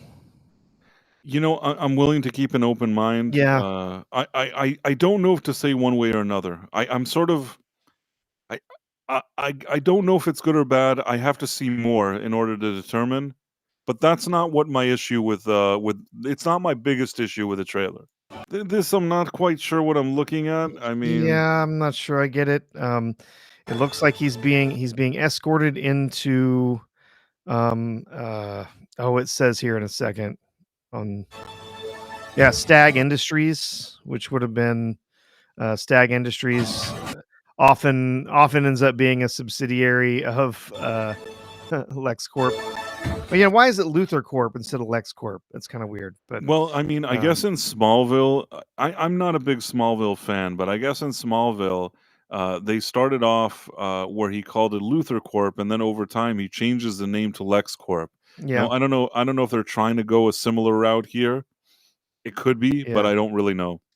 Oh yes, and we get oh, Nathan Fillion. I mean, the Nathan hair Fillion here. here as our Green Lantern, Guy Gardner. Which I don't know how much you know about the Green Lantern's price, but he was the Green Lantern in the '80s. He always had a really cringe outfit and was kind of a dork, and he always had that idiotic bowl haircut. I guess so. I mean, I know I Hal Jordan, and I know John Stewart. I Yeah, think Hal Jordan and John Stewart are really the more canonical ones you've seen in a lot more material. Hal Jordan was the original, and then you had John Stewart who also came in, and then you also had Kyle Rayner who was really the guy in the '90s, and eventually they did various different things with Guy Gardner. He was not a Green Lantern, and then he got like superpowers from other aliens like that did surgery on him and gave him superpowers through some ritual and stuff like so. But I don't know why they chose Guy Gardner. I don't know why he thought that was a good choice. He looks like a moron in this trailer. I mean, like all the people like making Dumb and Dumber references and everything. Like I it could does have look seen that a bad. mile away. It's a terrible wig, and it just looks stupid. A lot of people have pointed out, also noted that you'll see that everybody's wearing the same uniforms. All of you've got the Hawk Girl. back there behind him. They're all wearing the same uniforms, and Cosgrove says Green Lantern and Red Lantern. Yes, he was a Red Lantern later, but he also was at one point he was called the Warrior, and because he was like mutated. I can't remember everything that happened, but he became like this. He had like alien DNA in him, and he could like change and bulk up. It was weird, but yeah, why Guy Gardner? I have no idea why they chose that. I would have been happier with like Kyle Rayner. That would have been an interesting choice, but yeah, we got Hawkgirl back there. They're all wearing the same uniforms, so that would tell me that they're probably then a team, most likely put together by Maxwell Lord. And Maxwell Lord, by the way, played by Sean Gunn. Of course, he had to Of have course. a role in the movie. He would cast his wife, but he already gave her that role in that other thing, so Yeah, can't cast her twice, right? Cosgrove says, "I didn't know that DC sucks, bro." No, DC does not suck. DC's great. I mean, people were saying, "Oh, he kind of has this funny haircut in the comics." You know what? He Sometimes does have something the funny haircut in the comics, but it somehow doesn't translate. it doesn't translate well. That's exactly right. That here it just looks ridiculous, which is why maybe a little less of a bowl. They could have maybe done something a little differently, but what do I know? Let's go back to this thing. Where was I? For some reason, we have them making out while the city's being destroyed in the background. I'm not sure. Well, my question is this. This is what I wanted to know. Is she with him as Clark, or is she with him as Superman, or does she know that he's Superman? There's some things here that I'm not 100% clear on. I guess we'll have to find out. Oh, back there we had a robot on the ground back there. It's very busy. There's too many things going on here. There Yeah, should be one villain. It should be really focused. This yeah. seems like a mess to me, but maybe I'm wrong. Robot on the ground. That's most likely.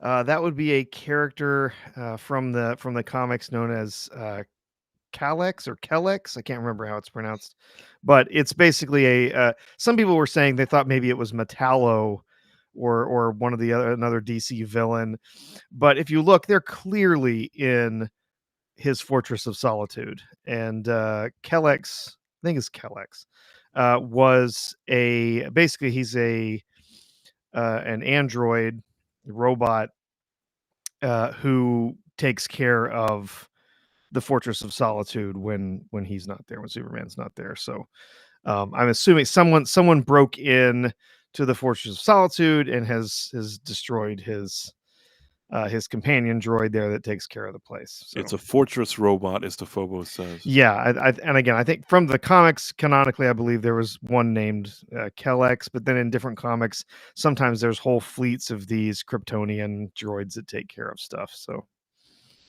Basically, Marks for 7 says it didn't change to LexCorp until the very, very end when the sign was falling. Parts of Luthor fell and formed Lex. Oh, was that from the previous film? I guess that's from Smallville. Oh, from Smallville. Okay, yeah. Malachi D. Wildman says outside of time factor, Jon Stewart would have been better and more toward a diversity quota. And not even that. I mean, Jon Stewart's a well-established character. It's not like Right, you would it's be. not. You You don't wouldn't need a be quota. Yeah, you don't exactly. need it. It's You like wouldn't. legit. Yeah, you wouldn't be like race swapping or anything. He's an established character, and honestly, a really good character. Jon Stewart as a Green Lantern, he was former Marine, right? And so he's a Marine, and he was also a designer and architect, and so there's a lot of that comes out in his character in the comics, anyway. Kivo 1961 says broccoli and bowl cuts bring back the mullet. You know what? The mullet Oh, was better jeez. than those. I'm Oh, starting man. to miss the mullet. Yep. Yeah, so we got that, and he's obviously in the fortress. Yeah. And this is what is it? Something shit. Sorry. Sorry, Sean. Sorry, Sean. Sorry, Sean. I forgot this guy's name. Metamorpho or something. Is that like supposed to be Metamorpho? I think so. Yeah, because that's it. Anthony Carrigan is the actor, and I think that does look like that would be him around and pushing Superman around and stuff. That is supposed to be Ultraman, who in the comics he was actually an alternate universe version of Superman. Essentially, Ultraman was Superman if he went bad, right? Like he used his power to control the world, take over everything. That was Ultraman. And he appeared in a number of different comics in an alternate universe. But this is supposed to be an Ultraman who apparently, from some leaks, that Ultraman is supposed to be created as a clone of Superman. So Lex created a clone of Superman, made Ultraman, and so very likely, if He doesn't really look like him. yeah, well, no, the guy we're seeing on screen right here, that's not Ultraman. Sorry, Okay. I was talking about the guy who's smashing through walls and beating. Yeah, there you go, and yeah, that's Ultraman. That guy. That's supposed to be Ultraman, and the reason he's wearing a mask is because if he took it off, he would look exactly like, or I very see. But similar who is to. this character? So that's Mr. Terrific. He's an established character, and I'm glad they brought him in, an established character, a black man. He's a super scientist. He's incredibly smart. He's great with machines, so he builds all sorts of amazing technology stuff. And he's wearing the Fair Play jacket that's part of his costume in the comics. And I'm glad that they brought that in too. So yeah, he has that sort of iconic T-shaped mask on his The only face. question is if they needed so many characters in this, you know what I'm saying? Yeah, This is a lot of people to shove into one movie that introduces It's this all new. going to depend on how much time they actually spend with these other characters and how much they actually play into the story. Are they just sort of NPCs that are sort of there and established that they exist in the universe, or are they going to spend a whole lot of time, with them? I don't know. I guess I'm not sure. Just from this teaser, it's hard to tell. For sure. I can't tell either. But And we just get to DC Studios, so interesting. what is the title? Is it just Superman? It's just gonna be Superman now. It was originally gonna be Superman Legacy, and then they took the Legacy name out, and it's just gonna be Superman now. Superman 2025. That's fine. I don't have an It's issue with fun. that. No, I don't. It's fine with me. I don't. Doesn't matter. But yeah, so it looks like probably Lex is gonna be the big bad, but then he's gonna be controlling Ultraman, who's going to be knocking the crap out of old Clark Kent, out of Superman, because I think in fact that's what's happening is when you see him smashing into the snow in wherever it is in the Arctic or Antarctic or wherever, guessing the Arctic since since the dog shows up so quickly, but probably if he's going to be beaten up like that, beaten and bruised and bloodied, it's probably his clone, Ultraman, that would be able to do that. But overall, it leaves me uninterested. I mean, definitely not more interested than I was before. While I like the inclusion of the characters, at the same time, like I said, I feel like it's very unfocused. Like it doesn't feel like a Superman movie. It's like it's going to be a Justice League movie or something. There's Right. It's just so too many other busy. It's characters. too busy. It needs to be focused. Like you need. Listen, you're trying to introduce this new Superman. I know it's an established character that people know, but you got to really introduce the tone and the setting and the character. And I think it didn't need all of this. This is what worried me from day one. That James Gunn would be too much. He loves it when there's a lot of characters and quirky things going on. I just worry that that's what he would bring to this thing, and it kind of looks like it. But I hope I'm wrong. I hope I go see it and I tell you, you know what, I was wrong. It's great. So it's wild because I mean, seriously, you've got Lex Luthor, Rick Flag Sr., Yep. Hawk Girl, Green Lantern, Superman, Supergirl, Maxwell Lord, Metamorpho, Mr. It's too much. Terrific, It's too much, man. the Engineer. Like you keep going. It's like what? And then not only do we get not only are we getting Lex Luthor, but we're also getting Miss Tessmacher and Otis are also going to be in. Yeah, I don't know what to tell you. It's not, it hasn't really won me over. It's not No. bad enough that I watch it and I think, "Oh, this is awful," but I Nope. think that I was expecting something better. Yep. I get. I'm not writing it off. Not even Not close. writing it off, but I'm sort of on the fence and, Yeah. you know, like, these days, you never even know with trailers. Yeah. When it come I'm gonna give it a fair chance when it comes out. Yeah. It didn't do anything to change my mind either way. It didn't turn me off of the movie completely, and it didn't really make me say, "Oh yeah, really excited for this now." Like I don't know.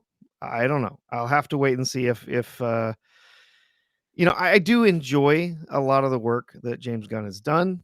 I loved the Guardians of the Galaxy films, but this isn't a Guardians of the Galaxy film. It can't be a Guardians of the Galaxy film because that's not the character of Superman. And if they play it for laughs, if it's corny and their dance parties and stuff, like it's just not going to work. It's a totally different character. Again, People are saying Whalen was yeah, saying Gunn might be able to pull it off, or it could be a dumpster fire. I think that what this is just my take, and I could be wrong. I think that at the end, it's not going to be spectacular, and maybe it's not going to be terrible, and that's not good enough. Like I really wanted it to be great, and the thing with James Gunn is he's really good when there's a kooky ensemble. Like Suicide Squad is perfectly in his wheelhouse. Those kind of things he's good. He did like Guardians of the Galaxy and Suicide Squad. Those were the type of movies that were really in his wheelhouse. I've never seen him do a movie like Superman. So I don't know what to say. All I know is that I looked and there's 70 million characters, almost like again a weird kooky ensemble thing. And I'm not sure that we needed it. yeah, yeah. Um, let's see what else I was going to ask you. Oh, did you watch any of Creature Commandos? Since that's I haven't technically the first of the shows, the first of the content for the new universe. I've been so busy. I wanted to watch it. Have you watched any of it? I watched the first 3 episodes of Creature Commandos. Uh, I would not give it a glowing review. I did not hate it. I kind of thought coming in, I had heard some other people talking about it, thought that it was just going to be a dumpster fire. I don't think it was a dumpster fire, but it didn't pull me in. It didn't really get me interested. It is very much an extension of the Suicide Squad film that Gunn did. In fact, some of the characters directly come out of that movie, and then some of the characters are related to events in that movie, and they mention that movie, which is weird because technically that movie's not supposed to be taking place in this continuity, but whatever. Uh, just Yeah. a quick question. Justin Cook says Price loves dance parties. I do. Well, I thought that was a well-known fact. I I thought you. didn't even know, but Oh, okay. Go okay. on. Sorry. Well, we were establishing this in the canon. Um, but yeah, I did not just hate the first 3 episodes. It had some interesting character moments. There's some opportunities for some fun stuff with the characters, but really it's kind of odd because the only character you actually end up really caring about in these 3 episodes is a robot. A GI robot who is a Really? character. He's an existing character from the DC canon. He is a robot who was built in World War II to fight Nazis, and I he's see. programmed to fight Nazis. So all he wants to do is kill Nazis, and I believe he's voiced by Alan Tudyk, I think.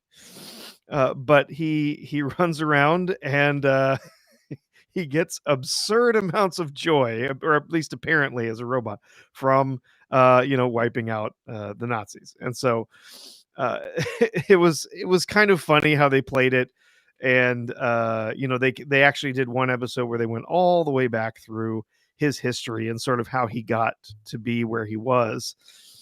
And it was an interesting story, but and of course in the end he ends up getting destroyed, at least uh, at least up to that point. You don't know if maybe he comes back later, but um, overall, I was kind of bored with the show. I didn't think it was that interesting. I didn't think it was that funny.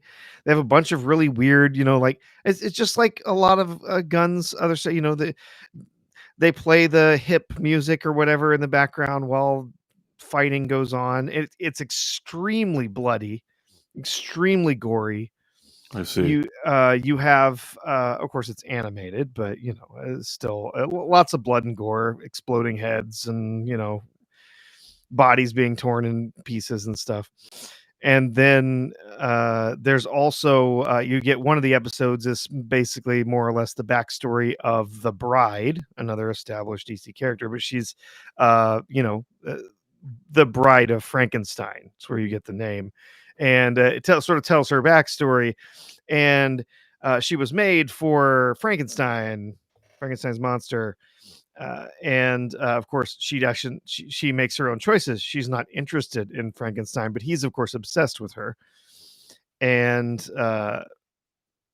she's learning about how she's learning everything again: how to speak, how to act, how to various things, how to live. And she falls in love with Dr. Frankenstein, and then they have a lovely sex scene together I before actually saw somebody clip that, and that was kind of weird. yeah But yeah, before Frankenstein's monster comes back and disembowels him. So yeah. um Overall, honestly, I would not go back to it. I saw those 3 episodes. It was sort of queued up. I had Max up on my TV, and I was looking for something to watch, and I'm like, what the hell? There's some short episodes, right? So I watched them, but I was done. I was after those 3. That's enough. I'm not going back. So Fugman4 says, "Are you guys all nerds here?" I would say that statistically, there's probably a good representation of people from that group. nerds and geeks. Yeah. Totally. Nice collection here. But you could be that and also cool, and the people that Yes. hang out here Oh yeah, are that and they're cool. Yeah, nerd culture is ascendant at the moment. So yeah. right. Yeah, today Yeah. everybody strives for that. You gotta be the nerd. Anyway, so yeah, there's my short review of of It the doesn't first sound few it episodes of Creature Commandos. it doesn't sound all that promising. No. I saw that clip of the sex scene. I didn't really have a context for it. I just thought to myself, this looks like something weird to me, Yeah. and I'm not against weird, but I said this from day one when they said that James Gunn was going to be the DC head. I said to myself, this guy is known for being quirky and weird. That works sometimes. You give him Guardians of the Galaxy, it's perfect. You give him even Suicide Squad, I think he was fine. Even Peacemaker, I think it's in his wheelhouse. The thing is, once you start going for stuff like Superman, like Batman, Wonder Woman, these are things that I think you need less of a goofy, quirky ensemble guy. I think this needs a whole different approach. And I really, really hope that I'm wrong. I hope I go see the Superman movie and I think, wow, Gunn really delivered. I'll be so happy. I'm not going to be like Van Jones. Like I'll be here and I'll say like that I was wrong and James Gunn was right, and I'll be happy. I'll be happy to say that I was wrong, but I'm just not sure. Yeah. I'm Yeah, I'm still interested in seeing it. This is probably one that I would go to the theater for. I am going to the Next theater on the next year. first second that movie is like opening and I can see Superman. I'm going to see it. Don't get me wrong. I'm going to be there Yeah. like front and center the second I can see it, and I want it to be good. But if it's not Yep. good, I'm not going to say it's. I'm not doing. I don't know. Some people they want to latch on to anything. I don't do that. For me, especially after all the ups and downs and roller coaster we had with stuff like Star Wars and some of the MCU, I don't do that. I go, and Yeah. if the movie is good, it's good, and if it's not, it's not. But I will I give it a really fair chance. I call that Phantom Menace syndrome. People wanted to love Phantom Menace so much. They could not convince themselves that it wasn't good. They had to love it because it was Star Wars, right? And so they rationalized all sorts of things about why The Phantom Menace was actually a good movie. Why it's actually really good, see? Because there's this stuff in it that's good. And then later on they eventually realized, nope, actually it's not that good. I feel like that happened for me. I felt that that was a lot stronger with the sequels. The Yeah. prequels had issues. I saw those movies when they came out. I saw them in the theater and all that stuff, the prequels, and I knew what the criticisms were, and I wasn't just looking to like anything Star Wars related, but I enjoyed them for whatever they were, knowing that I don't like them as much as the original trilogy, but I still thought that I enjoyed them for whatever they were. I didn't hate them then, and I don't hate them now, even though they are inferior to the original trilogy in a very noticeable way. And with all that being said, the feeling that you're describing, I felt that with like the Force Awakens. I Yeah. felt that with the Last Jedi. That there were people that just they want to say they love it. They want to say they love it, and I was on that path. The Force Awakens came out. I didn't see. The signs were there, but I didn't look at them. I said, you know what? Mhm. They needed to reboot this franchise somehow, so they rehashed some ideas. But moving forward, it's going to be great. Luke is going to arrive in the next movie. Luke Skywalker. It's going to be awesome. Then I waited a few years. Was so excited. If we talk about trailers, that trailer for The Last Jedi looked fantastic. I was so excited. I couldn't wait to see that movie. I saw it like the first second I could see it, and then I watched it, and then I went through that process that you talk about. Uh, on one hand, I wanted to like it because it's Star Wars. I myself was like one of those weirdos. Are you with me? Yep. Like I wanted to like it because it's Star Wars, but there was another feeling of like this kind of sadness that I watched something that wasn't good, and I struggled with it. I'm like, I said to myself, maybe I didn't understand it. Maybe in the next movie it'll turn out that like Luke didn't die, and there's something else that I don't understand. But after like a day or two, I just thought about it more and more, and I said, no, there's nothing to understand. They ruined the franchise. They ruined this trilogy, and it's garbage. But there was that moment initially that I wanted to say I like Star Wars and I like the movie. I wanted to, I just couldn't. But I can understand somebody that has Yeah. that feeling. I guess that's what I'm Um, trying to say. I'm sort of amused by Fugman 4 here. He seems to think you're a 300-pound Indian man. That is a strange thing. I'm not 300 pounds and I'm not an Indian man. I don't know what to tell you beyond that, Um, but hey, you know what? It's not that there's anything wrong with being a 300-pound Indian man. It's just I'm not one of them. But I've heard so many things. People keep asking. I'll always you ask, like, leave people mystified by that voice of yours. really, there's nothing really mystified. I just have this voice. I don't think that it's anything special. I think people. It's strange that people think about this stuff, but it is what it is. I was just some dude. You know what I mean? I don't. It is what it is. But that was funny. Oh, well, what else we got tonight to talk about? Anyhow, we have Sonic 3. I Oh, watched yes. Sonic 3. Oh, you Yeah. saw it. I saw Sonic 3, yes. Oh, do tell. Okay. So, and this is like, the first time I'm reviewing it. Like, I didn't even have a chance to talk to anybody about it. Let me see. Skip ad. Just want to put some kind of. So the new adversary being introduced in this one is Shadow, right? And we're also going to get not just the Dr. Eggman, Dr. Robotnik, but we're going to get his grandfather as well. Is that the other twist in this one? Yep. I'm trying to. I don't know. Something weird's going on. I was trying to show a screen, but it doesn't seem to share it. Let me try one last time. Forget it. It's not working. Yeah, I saw it, and I'll tell you what. This is what I think happened. I think that I'm not sure that Jim Carrey is going to do any more of these, or at least he may have given them the impression that he may not do more of them. I also saw him say that he generally doesn't love doing sequels for characters, but he really likes playing this Robotnik character so much that he was happy to do these sequels. But at the same time, the way this movie is set up, I almost feel like maybe this was his movie of like bowing out. Although I would never say never. You know what I mean? Also, keep in mind these days the kind of money that he gets offered for this kind of thing. Sure. He's not 20 anymore. You know what I mean? There's people have to think about their future, and if you offer a guy a lot of money, well, something to consider. What I will say is that in this movie, I feel like Jim Carrey is the star when it comes to the humans. Jim Carrey is the undeniable star of this movie. Like when you're watching the credits that roll at the end, that kind of says what happened in the movie.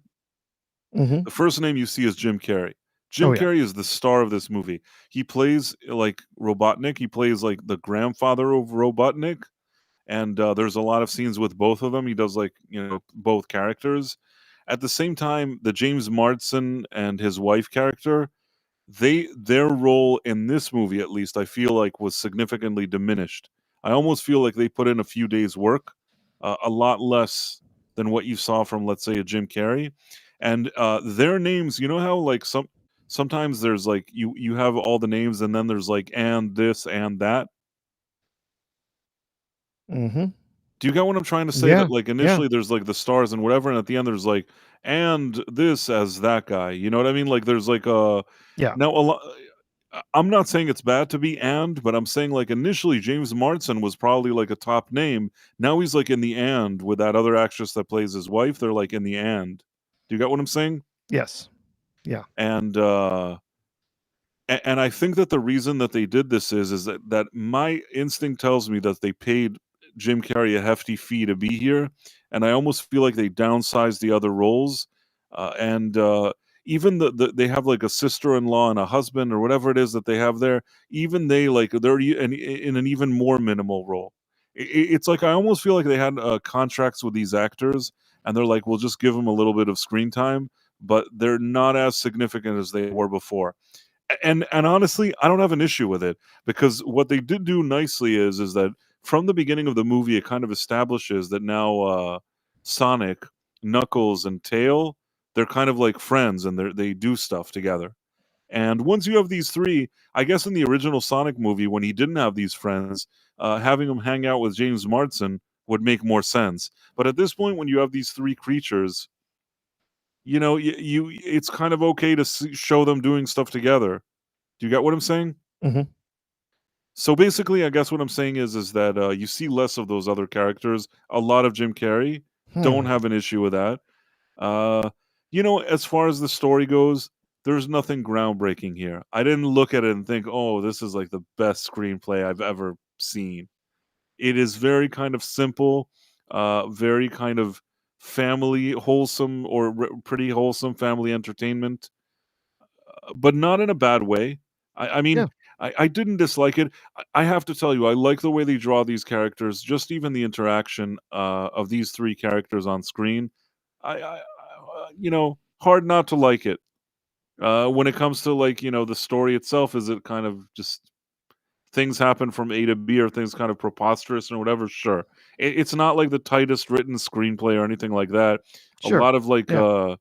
a lot of goodwill when you watch the movie, but there's fun to be had, and I think that's what's important. There's a feeling of fun, of fun and like positive, and it's just it's cool.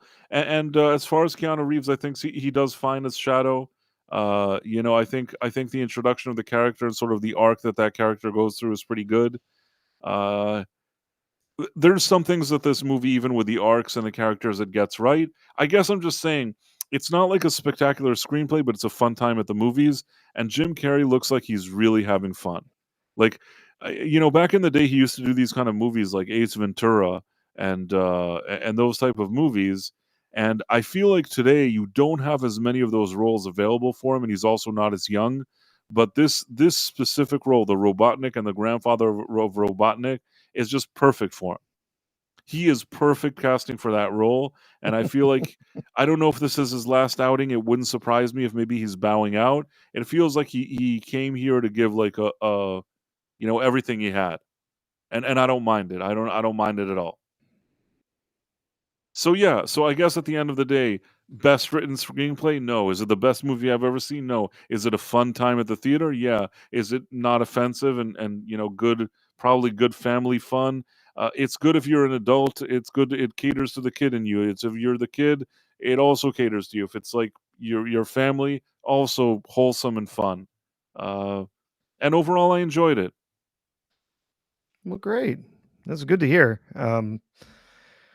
Probably not gonna make it to the theaters this weekend with the family coming up on, Christmas and everything, but definitely will, consider it. I have not actually seen the first 2, but my son has. He's watched those on streaming, I believe, and he They're said he very had a good pleasant. he They're very said pleasant he had a movies real to good watch. time with them, so They are pleasant movies to watch. Again, like if you watch those, you're not going to sit.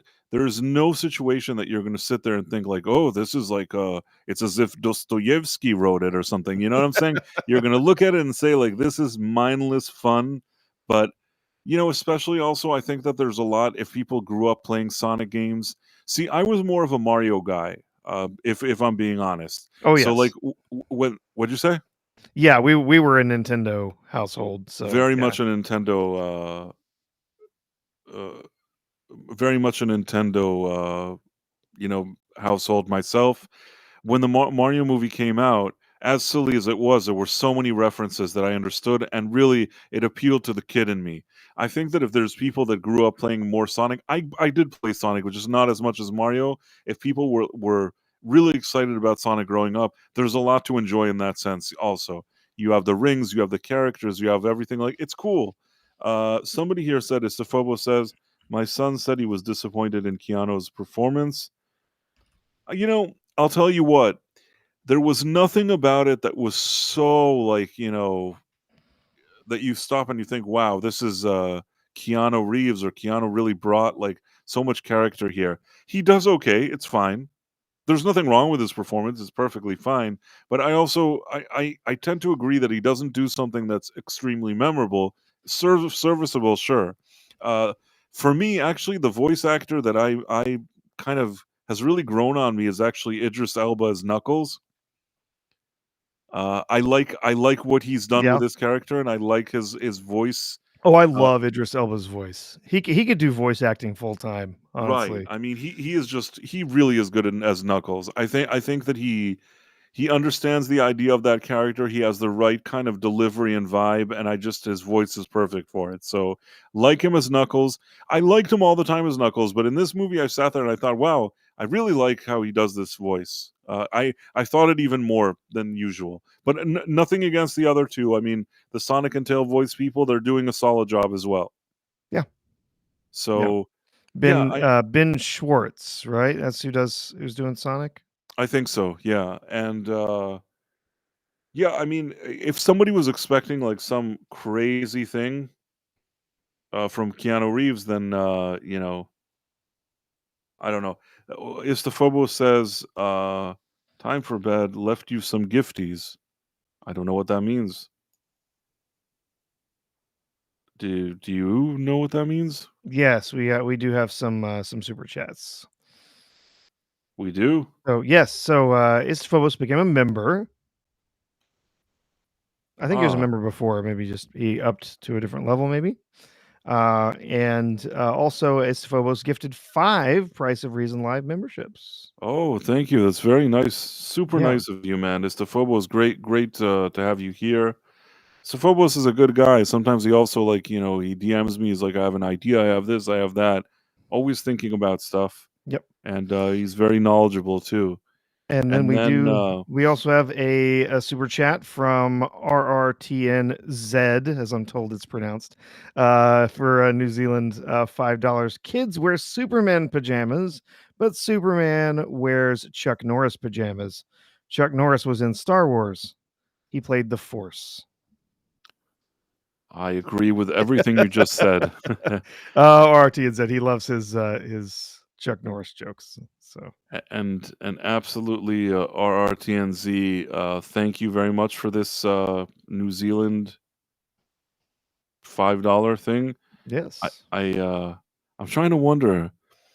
I always think to myself, the dollar is probably the same all over the world, but I'm not sure that's the case. No, it's a little bit different, but yeah. But whatever it is, we are truly Yeah, we very appreciate it. appreciative, and you know, you gave us 5 New Zealand dollars, and we will happily accept them. And I'm gonna buy myself like maybe a slice of pizza with them. Sounds great. I hope I don't know how that it works with New Zealand dollars, but I feel like there's probably a slice that I could buy with it. But Yeah. All right. So yeah. Sonic 3 getting the thumbs up there. Yeah. Glad to hear it. Thumbs up, but again, thumbs up in the Yeah. sense that it's like, I'm not saying that this is the best movie ever made. I'm saying that it's fun, wholesome for the family. There's only one comment that I have to say. Everything was fine about the movie. There was one joke that, like, because of Jim Carrey's delivery, the joke was actually funny. But when I thought about it, it's like in our day and age, I prefer probably like, I would have left that joke out. Uh, there's something that like Jim Carrey is like laughing about how like nobody likes him or something like that, and he makes a little comment of like I'm considered like unappealing to all genders or something like that. He says it in a way that's so Jim Carrey and like offbeat and bonkers that you kind of just chuckle.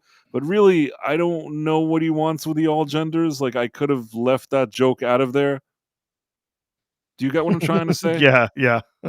It's almost seemingly like giving, lending credence to the idea that there's like 70 million genders, even though done in sort of a jokey way and you're not 100% sure. But when I heard the joke, I'm like, you know what I mean? Like I could have deleted that one out of there just because I'm just sick of all of this. You know what I mean? And Oh this is yeah. for young Yeah. kids, and Yeah. and you don't need to peddle these things for young children. Again, it's not anything like those kind of Disney movies that they shove the thing down your throat. It's some like side comment that he makes, but probably I could have if you asked me, I would have probably deleted it. Gotcha. So I'm guessing you haven't seen Mufasa then? Haven't seen Mufasa. Have you seen it? No. I have watched some of the first quote unquote live action Lion King movie, and I could not stand it. Oh, it was so bad. I have no interest whatsoever in seeing a sequel to that. Or I guess not sequel, prequel to it. I mean, I like to do reviews, so I may Well, of consider it, course. but Yeah. it's really not something that I think it's crap, and I didn't like the trailer, and I didn't even like the live action Lion King. None of this is anything that I think anybody asked for. I hope Sonic crushes it. I hope it. Sonic. Let me tell you something. I went to something like one of those early screening, but sometimes I go to those and the theater, it's like a big theater. Sometimes they're not full. This place was full and full of people that were seemed really excited. It doesn't necessarily mean anything, but it still means something. Meaning the way that I saw people enjoying this and families and the type of thing that I saw today, and very kind of diverse audience, if you want to call it, different ages, different people, different backgrounds, and you just see the place full, and everybody seemed really happy. Because, like I said, it may not be the smartest written movie you'll ever watch, but there's something kind of lighthearted and fun about it, and sometimes people want that. So yeah, Yeah. I think that Mufasa. I hope Sonic crushes it. Mufasa just came out of the most greedy and most like crappy decision making for something that was never needed to be made, in my opinion. Yep. The I Dead I Man. did not like the first one at all. So, No, the live action, no. The Dead Man actually sent a super chat now. Thank you, Dead Man. Dead yes. Man is a friend of the channel. I have nothing to say. I just want to support the channel. You are very kind, the Dead Man. Very, very kind. You do this rather often, and I'm super grateful, man. It's really, really nice of you. We do whatever we do because we really enjoy doing it. But the fact that you guys support and do this for us is really cool. Also, very cool. I said it, but also RRTNZ is very cool with the 5 New Zealand dollars. that was cool of you as well. So Yeah. it's always just nice, nice to see people supporting us, and and Istophobos, of course, with the with the 5 subscriptions and then subscribing, and 6 with the upside down smiley. Sometimes we're in the middle of something, like talking about something, but in case it wasn't clear, I'm super, super appreciative. Anybody that supports us here. Uh, Absolutely. we really enjoy Yeah. doing this, and if we bring joy to some other people that like to hang out with us, then we're super grateful. And of course, whatever platform you're watching it, make sure to like this video. If you're on Rumble and you haven't yet subscribed, you should subscribe to Rumble. Then you can also follow us. And also Professor R2, he has his own channel, I believe, on Rumble and other platforms, and he's on X. So make sure to follow him wherever you're at. Yes. But back to our thing. Yeah. So Sonic 3, like I said, except Yeah. for that one joke, pretty much liked it. Mindless fun. And yeah. So that was that. Yep. And it looks like also word has come down that they've already greenlit Sonic the Hedgehog 4 before this actually hits theaters. So I guess they're feeling pretty confident in how this is going to perform this weekend. I have a feeling that this is going to perform well for them. My question is if it's going to really outperform the first 2 movies. If it manages to do better than the first 2 movies, like they've managed to grow an audience, that is going to be a huge achievement for them. And I don't know what's going to happen, but if it turned out that Sonic crushed Mufasa, that would I would find that rather pleasing. Mufasa is a movie that there's no reason to make it. Really, it's just one of those things. Iger once just let it slip out. Sometimes Iger is sort of green in this. He actually just says what he means. Yeah. And he just said in one of those investment things, "Oh, we can keep squeezing money out of sequels and prequels. Like we can Yeah. do like squeeze out of the IP or whatever it is." He almost used that wording. Meaning maybe he said it in a way that sounded a bit fancier, but he was absolutely saying that to investors with no issue whatsoever. I was just kind of looking at some of the numbers here for the first couple of films, and it looks like the first one made a 302 million worldwide. Oh, it looks like price dropped out here for a second. He'll be back. And it was on a 90 million production budget, so that's really good. It did really well. The second one, the second film, Sonic the Hedgehog 2, brought that worldwide box office up to 405 on the same budget. So it did really well in that that second film. And opening weekend for Hedgehog 2 was 72 over the 58 million of the first Sonic the Hedgehog. So hopefully, it keeps growing. There's a lot of interest in this. Production budget was up a little bit for Sonic the Hedgehog 3 to 122 million, but that's still a very reasonable number for a movie today. So hopefully it does really well. Definitely going to have to make a little bit more in the box office to make that up to be profitable, but I definitely think it can. Interestingly enough, I guess the word is that I guess Mufasa is getting a worldwide release this weekend, but Sonic is only getting a domestic release this weekend. Is that right? Yeah, I mean, I'm trying to figure this out, but based on what this article is saying, they think that it's gonna do better in the States, Sonic the Hedgehog 3, but Yeah. The Lion Will Roar 180 million in global opening. I don't know, man. Yeah. I So just want it looks like So the domestic release is the 20th for Sonic the Hedgehog 3, but it's not getting worldwide release until Christmas Day. So all I yeah, know is this: I hope that Sonic crushes Mufasa, yeah. and I'm even kind of sad that it's gonna make 180 million, this Mufasa thing. I honestly think I want them to learn a lesson, to stop doing these stupid remakes all the time. It wasn't that Lion King original thing wasn't good. I didn't need more of this. I really didn't need the original Lion King, the one that was animated. That was the real deal. That is one of the best things they've ever made. Oh, That is great. absolutely. Yeah, that is like a classic, iconic thing. The remake with the CGI lions, was really just felt unnecessary, and this other thing feels even more unnecessary. And if they continue to make money, they're just not going to learn the lesson. No. Like, I want them to learn and say, okay, maybe we'll stop with this crap already. But nope, more crap. Yeah, I think we've got another year or so at least of some of the crap making its way out. Some of the crap that's been, spun up under a number of these different studios for the past few years. Uh, Woke producers and whatnot. I think we've got another year or so of some of that stuff to finally make its way out of the cycle and start getting some more stuff in that's going to be ignoring a lot of that garbage. And I'm why they needed a sequel to I didn't think the first one, not only was it not good, I didn't think it actually performed well in theaters, but maybe it did. Maybe I'm No, I mistaken, think it but did perform well. It's like The Lion King is such a strong brand that there's people that don't even know why they're going and they'll just go. So they know this. They did the same thing with like Aladdin and like they just do the same thing over and over again. They're like, these are so strong. People saw these movies. Now they get to see them in live action. It's so exciting. They've really fooled audiences.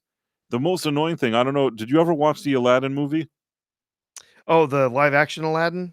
No, Yes. I did not watch that one. No, I had no interest in it at I all. had no interest, but it made over like a billion. It made a billion and something in the box office, and I was on a flight actually, and that's where I watched it. Oh, And I remember this moment because like this is also the earlier days of like these kind of again, lack of a better word, like these kind of wokeify whatever it is. And I just thought it would be a live action Aladdin. And then I watch it and I know I'm familiar with the original one. I didn't think that it did anything better than the original. They couldn't top Robin Williams. I like Will Smith, I don't hate him, but I don't think he brought the kind of character that Robin Williams brought to the role. And no. How could and the he? thing, what'd you say? How could he? It's just not the same. Right, Not the same. and then I think that what happened was this is the part that really got to me. I watched it, and these are the early days of these kind of subverting expectations. You reach the end of the movie. The movie kind of plays out the way you remember, plus minus. You reach the end of the movie, and at the end of the movie, Aladdin, instead of him becoming like the Sultan or whatever it is, or the Sultan embracing or whatever it is, the thing like the movie is about to end, and like Aladdin helps stop the guy, the bad guy, Jafar, whatever it is, and then Jasmine's father says to Jasmine, "Listen, I've decided that I'm retiring as the Sultan, and you're gonna now be like the Sultan moving forward." And he says Yeah. this to his daughter, Uh-huh. and then the daughter is like, "Yes, I'm the Sultan," and Aladdin's like, "Yes, I'll be the husband to the Sultan. I'll try to help you," or something like that. And I'm like thinking to myself, "What am I watching? What is this?" And I remember being on this plane, and I got so annoyed. Nobody knew I was why I was. I mean, I didn't want to just like didn't go into a rage, but I was like, really pissed. I'm like, what is this? Why is she the Sultan? You think that like in ancient Egypt or whatever this is, this young lady is going to be the Sultan? Are you nuts? You know what I mean? It doesn't Oh, make no, like yeah, it's a very patriarchal society. The idea, yeah, you're gonna just make the young lady the sultan. It's like, what? right. I mean, and they're, oh well, what do you care? It's an imaginary. No, it's an imaginary thing that's based in a certain time. It's like there's a certain historical aspect to this thing. Yes, it's nonsense. Yes, there was no genie in a bottle and all this stuff. Fine, I understand all of that, but there's a certain vibe where it's supposed to be taking place, certain atmosphere. If we're in ancient Egypt, she's not going to be the sultan. And No, yeah. I don't see why. I don't see why they have to change it. The original was fine. Why do you need to make her the Sultan? So I saw that and I really got annoyed. And now you mentioned it and I got annoyed again. It's as if I just watched that movie and got annoyed again. Well, it's just, yeah, I mean, that those stories are based in Arabic culture in the Middle East.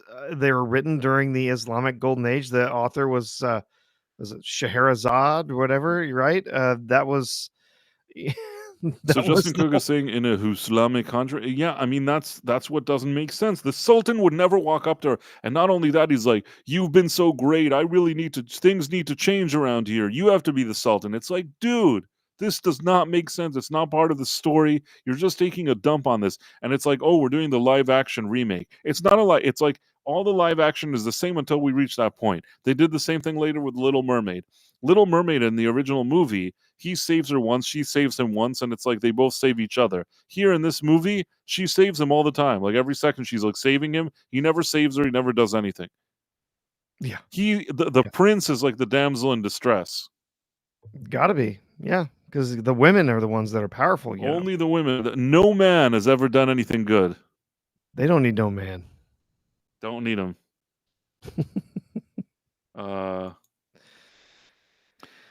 Phantom Outsider. It's in Persia, not Egypt. Whatever it is. Yeah.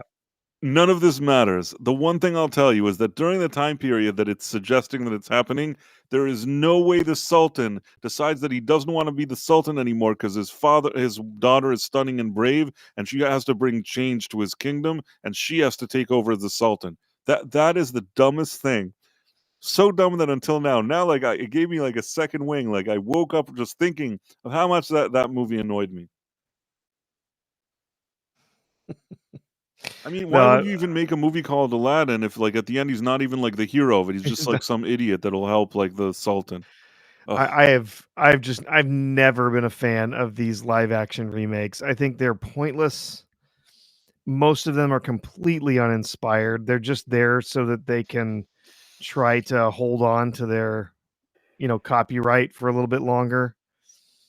And some of them have just been atrocities. There's one that did not make the theaters, Price. I'm sure you have not seen it. Is that the Peter Pan one? That was a live action version of Lady and the Tramp. No, I don't think I saw that one. I know there was Peter Pan that went to streaming. Yeah, that one went to streaming. The live action version of Lady and the Tramp went straight to streaming, and it is awful. It is absolutely terrible. I don't even remember that one came out. Oh yeah, it was. Yeah, like I said, it went straight to streaming. You had this is supposed to happen in like sort of Victorian England. You had a mixed race couple in Victorian England. A little awkward, a little weird, but everyone, of course, is celebrating them and whatnot. That was rather strange. And then there were a number of other changes that they made to it, like they couldn't have the Siamese cats because that might be too offensive to the Chinese market, so they didn't have those. There were just a bunch of changes that they made, and you're not going to put those Siamese cats. Don't make the movie. Just forget it. Don't make the movie. In my opinion. But yeah, that's just annoying. That you just all this stuff annoys me. It's like then just make some other movie. Don't make the classics if you're just going to ruin them.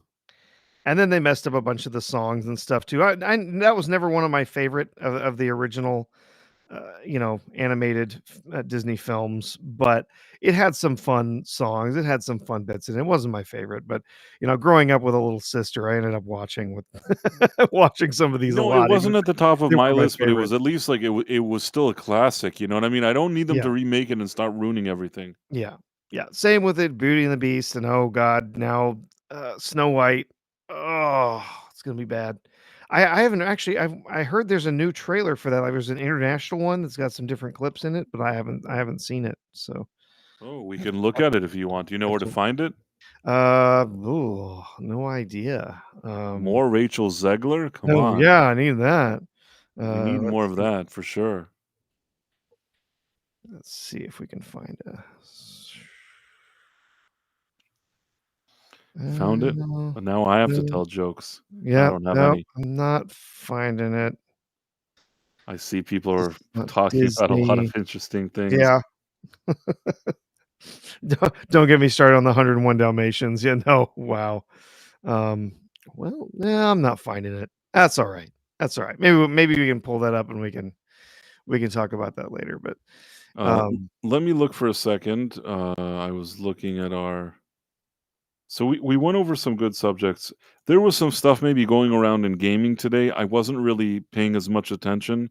Yeah, I think probably really the biggest thing that was talked about today with gaming was that Sweet Baby Inc.'s website is no longer accessible, and people are wondering the the website's gone. And Wow. you can't get to it. And so there's speculation that maybe they have folded, they've closed shop. But yeah, just speculation. There's no word on whether or not that's actually the case. But yeah, a lot of people were talking about that earlier today. I That if you mean, went to visit their site, you just got an error. So yeah, who request knows? timeout. Yep. That's crazy. You think that they folded? I mean, honestly, that's kind of weird, that you would have, that you would have the site shut down at the same time as the business. A lot of times when businesses shut down, they end up leaving their sites up for a long time. Right. So that's not really, to me, that doesn't say, "Oh, their website's down. Their business must have shut," they must have, packed it in, but who knows? My guess is, if anything, if Sweet Baby Inc. were gonna do anything, they would shut down their business and then they would reopen the next day under a different name. You know what I mean? Like, Yeah. they're too insidious to just disappear. "Oh, well, I guess we lost," right? I They're see what gonna you're saying. It is interesting though. I see this article here from Park Place. Park Place. And Sweet, can you see it? Yes. Sweet Baby Inc. website goes offline, permanent shutdown or just a glitch. And yeah, I guess nobody really knows. They have this thing, it shows it's down for everyone. Really curious. Yeah, really strange. It could be that they're just scrubbing it and maybe changing something about it, or they want to stop presenting themselves as what they are. Yeah, I'll tell you what's happened a number of times with businesses is they forget to renew their, they forget to renew their web hosting, and so their site disappears. That Right. that has happened. In fact, I've seen that happen to people that I know that run a business. They're like, someone tells them one day, "Oh, hey, your website's not working." "What?" "Oh, my credit card renewed or whatever, the credit card, my business credit card, and then, I didn't update it, and so then it ended up, when I went to my website, now it's gone because it didn't auto charge my credit card because the number changed or whatever." So, yeah. So yeah, is there anything else in addition to that? Is an interesting Not story, but if not not really. I mean, there wasn't a whole lot going around today. There were some, some people talking about, um, some of the people in, working in gaming, some of the directors and stuff like that of like Dragon Age and stuff. A lot of them coming out and being really upset about, their games, not succeeding, and blaming fans and stuff. But none of that's new, right? They've been doing that stuff like yeah, crazy. they do that all the time. So yeah, you might remember there was the Mass Effect board game. You remember us talking about that? There was a I board game, and remember the something. Mass Effect board game that was coming out, what had a bunch of pronouns in it, and so people were upset. They didn't wanna buy this board game with the pronouns, added in there, and, the creator was quite pissed at people saying, "Oh, you children, you can't handle, pronouns or whatever," and in fact, one of the distributors in another country was saying, "Oh, well, when we get it, when we print it up, we're just gonna take the pronouns out." And he got really pissed about that. And so apparently, he's so upset, so crestfallen that people don't like his board game with pronouns in it, that he's leaving X. Yeah, I don't understand some of these people. What are they?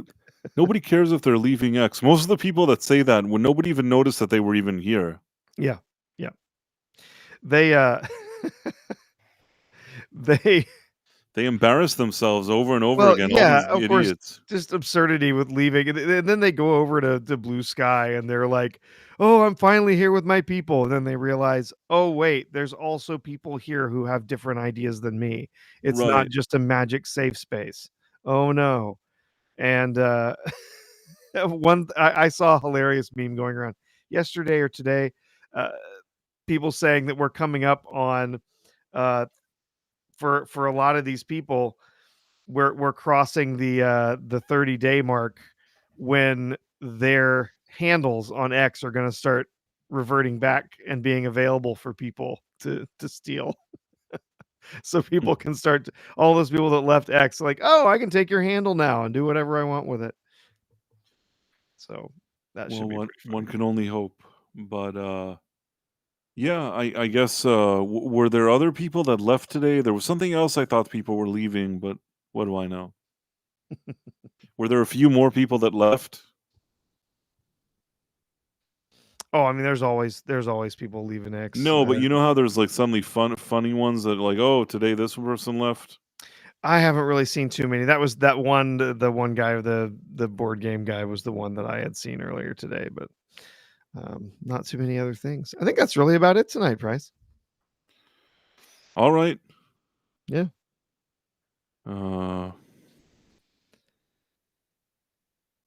Let's see. Well, I guess let's just go back and say a few words to the people that have been here. Because we kind of lost the stream and came back, or I did. Yep. I probably won't have everybody. Yeah, but I got I a want bunch of my stuff reset too in my browser. So we'll get to who we can here. Istophobos, Whalem03, Adam Gray, Cosgrove, Malachi D. Wildman, Malachi D. Wildman, Whalem 03 marks for 7. Istophobos also gifted the memberships and he's a member. Just want to point that out. Jeff, these are people that have got the gifts. Okay. Eraserhead, Adam Gray, I think I said. If not, then I'm saying it now. SWD40. And then Breeze Feats. Trying to go back where I can. RRTNZ, thank you for the $5 super chat. Justin Cook had some good comments here today. Fugman4. It's an interesting name. Yep. Let's see. Over on Rumble, kind of looking through my Robnut Skubla, nice to see you. Casey J. Gates, Phantom Monk, Kivo 1961, and that $5 Rumble rant. Rumble rant. And Joshua Calkins, I forgot. Go on. Yeah. Let's see. Thomas Steen. Let's see. Trying to leave out the Marla Sharondoff. The spammers here. The Dead Man, thank you for the super chat. Thank you for supporting the channel. Marla Sharondoff, I said Stephen Mack. Justin Cook. Thomas Steen, I said. Jonathan Conroy, Tim Hayes. Hey Tim, what's up? And yeah, I think we got a lot of them. Do you have more on Rumble? Oh, just kind of trying to look and see. STM 7607. Is it Murrockstro was over on Rumble as well. Oh, Casey J. Gates had a lot of comments today. Phantom Monk. Casey J. Gates. And yeah, a few trolls over there tonight, but it happens. Yeah.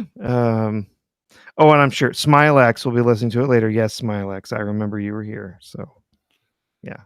Yeah, something got kind of reset here. So if we missed some of your names, we apologize, but we always really, really appreciate you hanging out.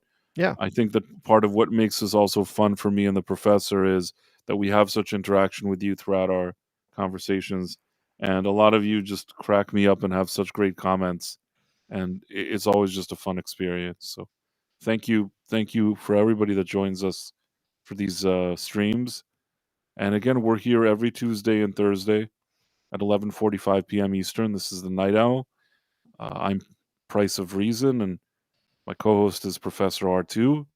And like I said, if you're whatever platform you're on, if you can do a like, that's cool. If you haven't been following our channels, if you want to follow our channel, that's cool as well. If you're, a viewer of Rumble through an app, but you haven't yet signed up, you should definitely sign up. And yeah, I guess, Professor, is there anything you want to say before we head out? No, I think that's great. Thanks for joining us, night owls. We appreciate it. The night owls. Yeah, we appreciate it. Uh, Great to see everybody here. And I guess I hope everybody has a good night. Not Or everyone. good day, good depending where you are in the world. Could Yeah. be good day. Sometimes Yeah. sometimes I get comments, people are like, "Oh, I'm in England watching it." Yeah. So not gonna say good night. I'm gonna say good night or good day or whatever, wherever it is that you are. But that's it, I guess. Good night and a pleasant tomorrow. Good night, guys. Bye.